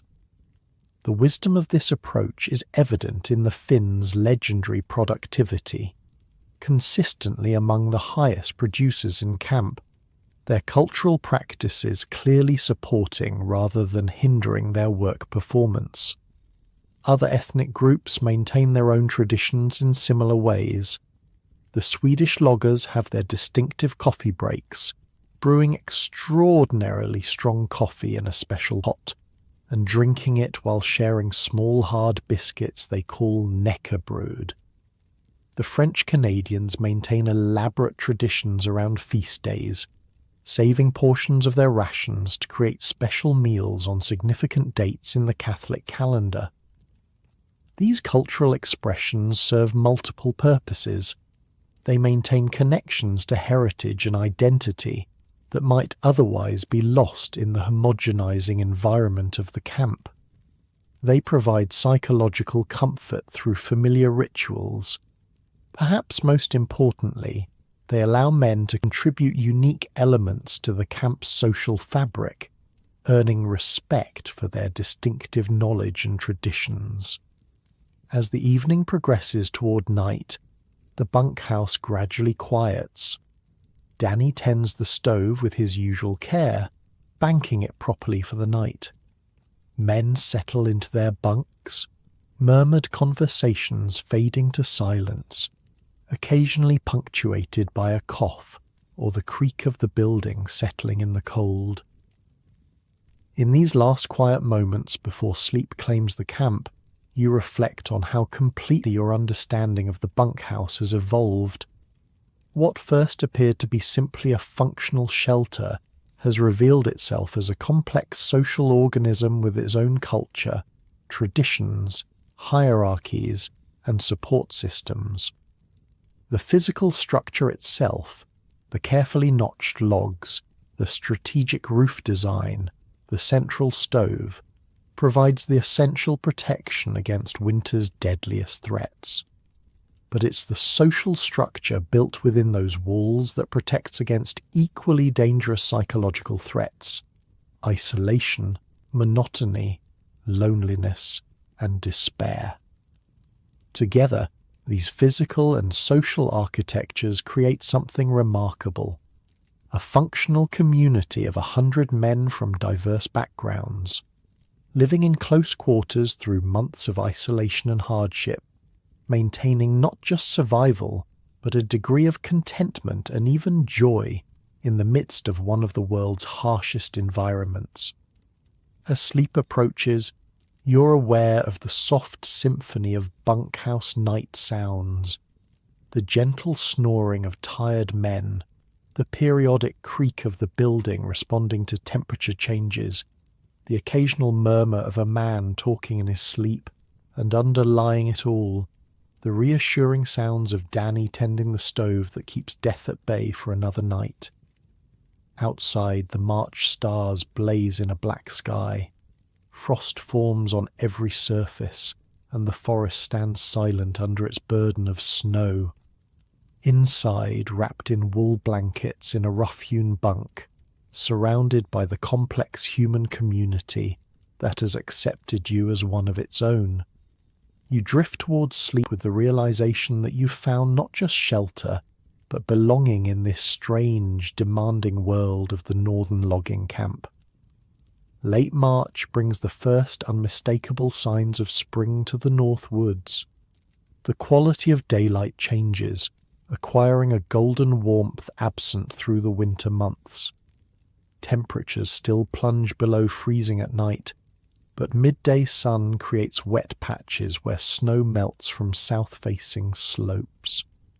Birds absent since October begin to reappear. Their calls a welcome counterpoint to the rhythmic sounds of saws and axes. The bunkhouse, that stalwart protector against winter's fury, begins to show a different side of its character. Windows sealed tight for months are occasionally cracked open during the day, allowing fresh air to replace the dense mixture of wood smoke, drying wool, and unwashed bodies that has defined the indoor atmosphere since November. "Smells like spring coming," Schmidt comments one evening as he returns from a smoke outside. "Ice starting to crack on the creek. Won't be long now." Those simple words carry complex implications for everyone in camp. The approaching spring means the end of the logging season, the transition to river drives, and eventually the dissolution of the community that has been your entire world since fall. For some, it's welcome news, a return to families, farms, or other seasonal work. For others, particularly those who found belonging in the structured world of the logging camp, it brings uncertainty and even anxiety. The logging industry operates on a seasonal rhythm as old as the trade itself. Winter is for cutting, when frozen ground and snow cover make it possible to move massive logs through otherwise impassable terrain. Spring is for driving, using the high water of snowmelt to float the winter's harvest downstream to sawmills. Summer and fall are for establishing new camps, building infrastructure, and preparing for the next winter's cutting. This cycle creates a natural endpoint to bunkhouse life. The community that has formed through the winter months will inevitably disperse, its members scattering to various destinations until the next season potentially brings them together again. Signs of the coming transition appear throughout the camp. In the office, Mackenzie and his clerks work late into the night, calculating each man's winter earnings, preparing pay envelopes, filing reports for company headquarters. In the tool shed, equipment is inventoried, repaired, and prepared either for storage or for the different requirements of river driving. In the cookhouse, Cookie begins to plan the reduced provisions needed as the camp population gradually diminishes. Even the cutting strategy changes. Instead of harvesting trees deep in the forest, work shifts to areas closer to streams that will carry logs during the spring runoff. The distant sound of saws and falling timber that has been the camp's soundtrack for months grows closer, more immediate. "Ever done a river drive?" Gustafson asks one evening as a group gathers on the deacon seat, discussing the coming change. "No," you admit. "Considering it, though. Pay's supposed to be good." Several men exchange glances that contain volumes of unspoken warning. "Pay's good because risk is high," Schmidt says carefully. "Driving is a young man's game, different skills than cutting." Isaacson nods in agreement. Logs in water are like wild animals, no respect for human life. Move wrong way, crush you without noticing, or pin you underwater. Many ways to die on a drive. Talk to a historian who studied old insurance records from these logging companies. Death rate on river drives was insane. About 1 in 5 river drivers would die or get seriously injured during their career. The cutting work looks safe by comparison. Despite the warnings, or perhaps partly because of them, you find yourself drawn to the idea of the river drive. After months of stability in the bunkhouse, the prospect of adventure and challenge holds a powerful appeal. Additionally, the extra pay could make a significant difference in your plans for the coming year. "I'll train you some," offers Murphy, who's mentioned previous experience as a river driver. Basics of log riding, use of the pike pole and PV in water might help keep you alive your first week. This gesture of support, offering knowledge that could literally save your life, exemplifies the best aspects of the community that has formed through the winter. Men compete and tease relentlessly, but when genuine dangers loom, they look out for one another with a matter-of-fact generosity that requires no acknowledgement or thanks. April arrives with dramatic environmental changes. The steady progression of warmer days accelerates snowmelt, transforming the white landscape into a patchwork of lingering snow, exposed ground, and expanding mud. Small streams that have been silent beneath the ice for months reawaken with gurgling voices that grow louder each day. The frozen surface of larger waterways develops ominous cracks and leads, the ice changing colour from white to grey as its integrity weakens.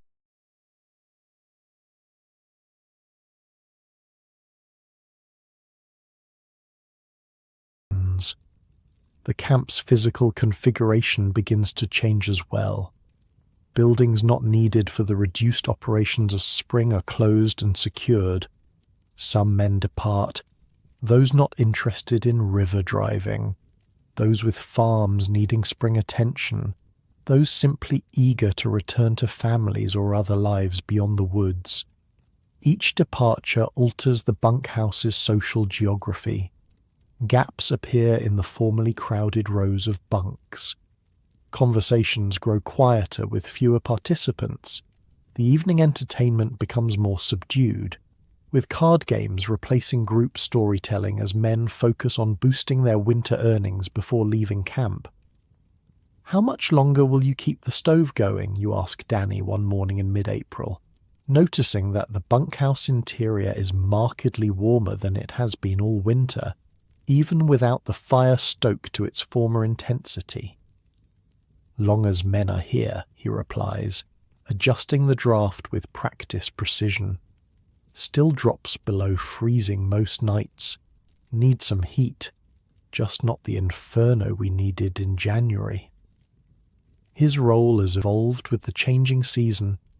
Instead of waking every 2 hours to maintain the fire through the night, he now banks it more deeply in the evening, allowing it to burn lower until morning. The critical life-saving function of the stove has diminished, though its importance as the social centre of the bunkhouse remains unchanged. The bunkhouse itself seems different as spring advances, less a fortress against deadly cold, more a temporary shelter approaching the end of its seasonal purpose. With fewer men inside and less extreme temperature differences between interior and exterior, it creaks less, settles less, feels somehow less alive than during the deep winter months. Yet in this transitional period, you find yourself more appreciative of the structure than ever before. Looking at the carefully notched logs, the strategically designed roof, the meticulously maintained stove, you see not just functional elements, but the physical manifestation of hard-won wisdom about survival in extreme conditions. "Pretty amazing when you think about it," you comment to Schmidt one evening, gesturing to the bunkhouse around you. 100 men lived through a Wisconsin winter in basically a big log box with a stove. He chuckles at your simplification. Big log box, huh? That box represents centuries of knowledge about how to survive up here. Everything from the foundation stones to the roof pitch to the window placement, all designed exactly that way for good reasons. Men died learning some of those lessons. The solemnity of his last statement stays with you. The bunkhouse isn't just a building. It's a monument to the accumulated wisdom of generations of Northwoods inhabitants, from Native Americans to French-Canadian trappers to the multinational mixture of European immigrants who populated the logging industry. Late April brings the event everyone has been anticipating and preparing for, the ice break-up on the rivers. It happens not gradually but suddenly, with a series of booms and crashes audible even from camp, as ice jams give way under the pressure of rising water.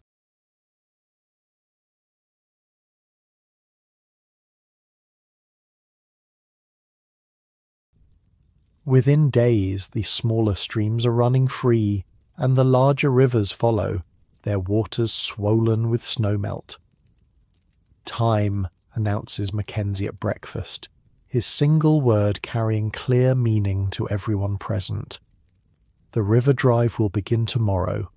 That day is spent in final preparations. The last logs cut during winter are skidded to the banks of streams, positioned for easy entry into the water. Tools specific to river driving are distributed. Pike poles with their sharp steel tips for pushing logs, peavies for rolling and directing them, cant hooks for similar purposes on land. Special footwear appears, boots with sharp metal corks driven into the soles to provide traction on wet logs. Like dancing with death, Murphy tells you as he demonstrates the proper technique for riding a moving log in the water. Keep your feet apart, knees bent, body loose. Log rolls one way, you roll with it. Fight it, you're in the water. In the water, you're in danger. The mood in camp that final evening is charged with nervous energy. Men who've signed on for the drive check and recheck their equipment. Those departing for other destinations pack their few belongings. Conversations are both nostalgic and forward-looking, with references to winter experiences shared alongside plans for the coming months. In the cookhouse, Cookie has prepared a special meal, not quite a feast by outside standards, but featuring better cuts of meat and a rare dessert of real apple pie with sugar crust. It's his way of marking the transition, of acknowledging both the end of one phase and the beginning of another. Tomorrow's breakfast at 4, he announces as men finish eating. Early start for the drive. Big meal, you'll need it. Back in the bunkhouse, now half empty with many men already departed, the evening unfolds with a strange combination of familiarity and difference.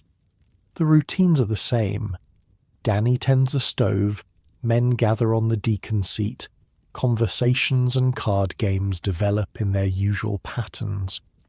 But there's an undercurrent of impermanence, of ending, that colours every interaction. "Strange to think we won't be here tomorrow night," comments Gustafson, looking around the bunkhouse with an unexpectedly wistful expression. Been home for months now. Others nod in agreement. For all its hardships and limitations, the bunkhouse has indeed been home, a place of security, community and belonging through the harshest season of the year. Its imminent abandonment feels significant, worthy of acknowledgement if not actual ceremony. "What happens to this place when everyone's gone?" you ask Schmidt, genuinely curious about the fate of the building that has sheltered you through the winter. "Depends," he replies. "Some camps, company plans to cut same area next winter. They'll lock it up tight, maybe leave a caretaker. Come fall, they'll reopen, make repairs, ready for next crew. Other camps, if the good timber's all harvested, they might strip anything valuable and abandon it." The idea of the bunkhouse standing empty through spring, summer and fall creates an odd feeling, part melancholy, part appreciation for the cyclical nature of the logging industry. Like the forests themselves, the human habitations of the Northwoods follow cycles of use, abandonment and eventual return to nature. Morning comes early, as it has throughout the logging season. The familiar clang of the cook's triangle sounds at 4 a.m., summoning men to a breakfast substantial even by logging camp standards. Stacks of pancakes, double portions of salt pork, eggs, a rare treat, biscuits with gravy, and coffee strong enough to stand a spoon in. "Eat it all," Cookie orders as men file past the serving area. River work burns more calories than cutting. Cold water sucks heat from your body all day. Need fuel. After breakfast, a flurry of activity transforms the camp. Bedrolls are packed and loaded onto wagons. Final checks of tools and equipment are made. Last-minute instructions are issued by Mackenzie and the drive foreman, a leathery veteran named Phillips who's arrived specifically to oversee this phase of operations. "Anybody not done a drive before, stick close to your assigned partner," Phillips announces in a voice accustomed to being heard over rushing water. "No heroes, no lone wolves. Man goes in the water, everyone focuses on getting him out. Log jams are my call on how to break. Nobody plays dynamite cowboy without orders." By sunrise, the main body of men is moving toward the staging area where the winter's cut awaits its journey downriver. The camp, bustling with activity just an hour earlier, falls oddly silent. Only a skeleton crew remains. Cookie and one assistant to feed them, a few men assigned to close down buildings, and Mackenzie to oversee the final accounting and inventory. The bunkhouse, your home for months, stands with doors and windows open for a final airing before being sealed for the off-season. Danny makes one last inspection of the stove, ensuring it's completely cold, any remaining ash removed to prevent moisture damage during the idle months ahead. "Good old girl," he says, patting the cast iron surface with something like affection. "Kept us alive another winter."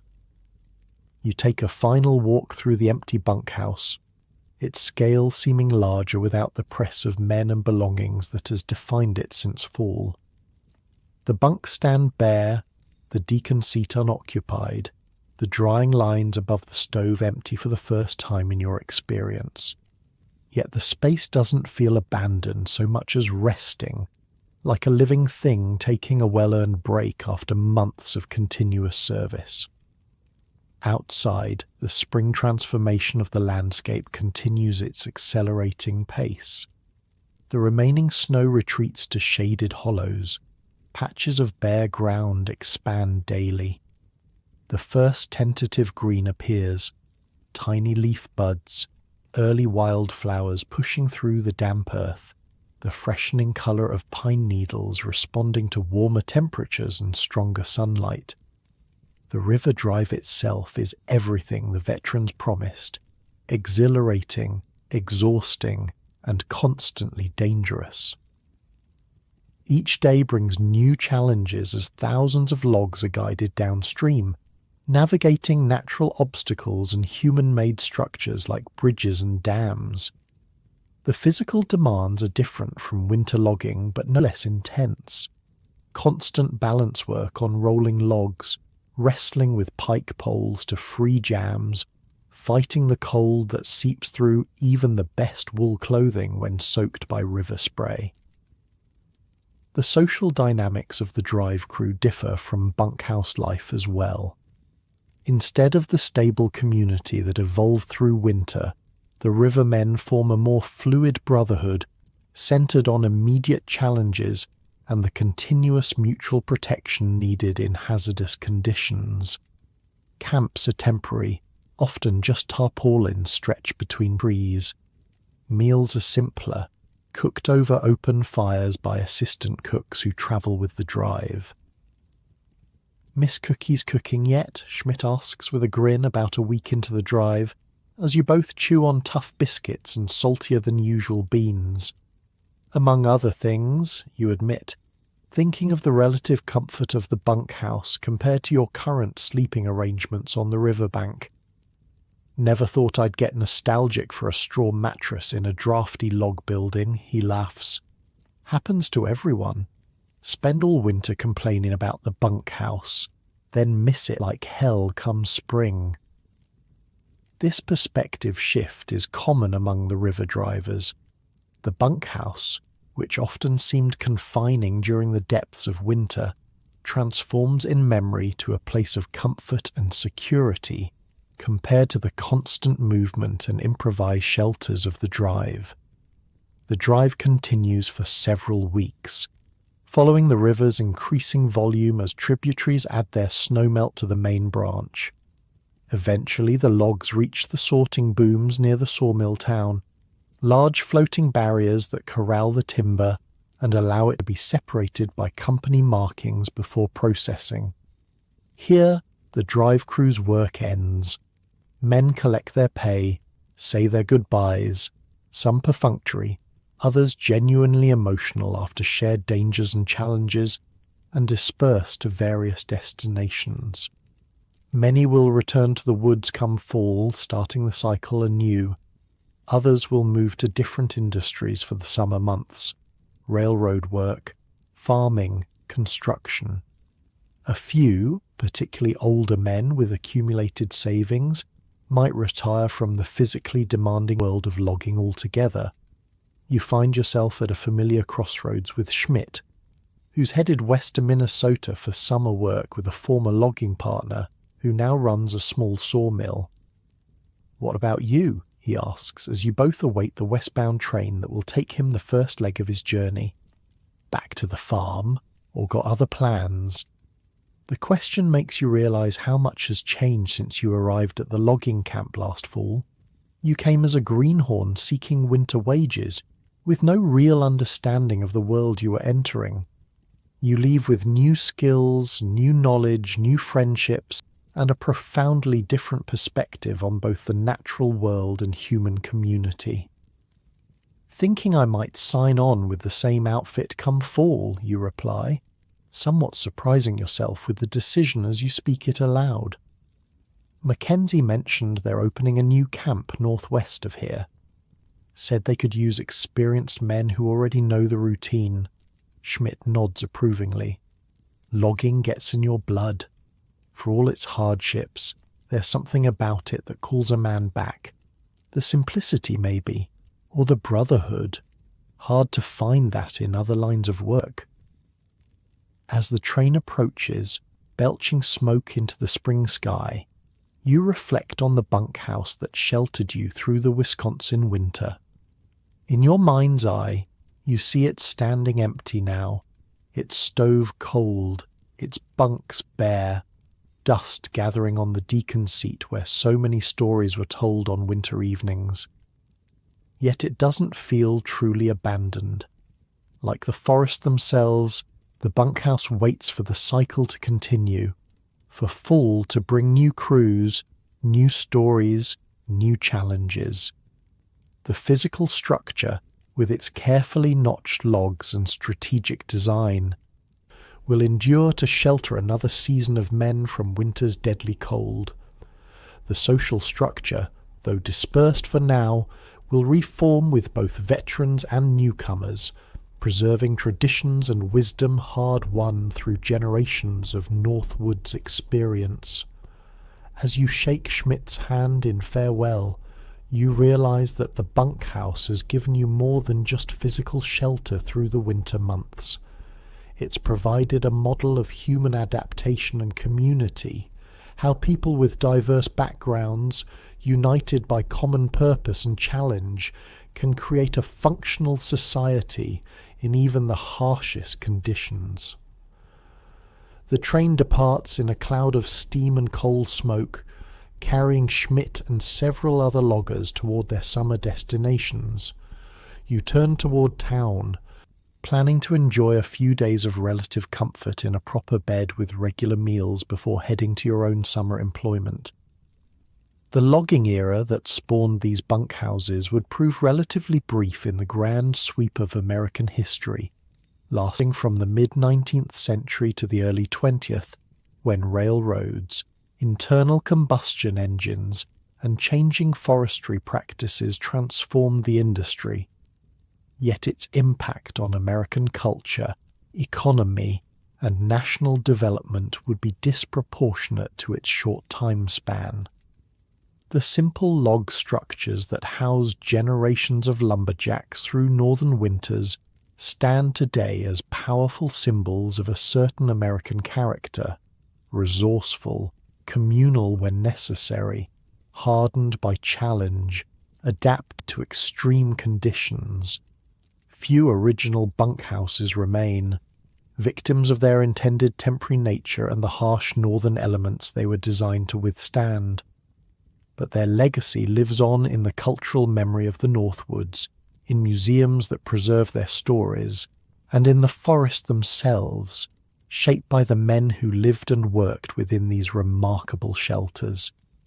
As night falls on your first day away from the logging world, you find yourself in a proper town bed for the first time in months. It's softer than your bunkhouse mattress, the room quieter without the chorus of snoring men, the air cleaner without the perpetual scent of wood smoke and drying wool. Yet sleep comes slowly. Something is missing. The community that surrounded you through the winter months, the rhythmic sounds of the bunkhouse at night. Perhaps even Danny's predictable movements as he tended the stove every 2 hours.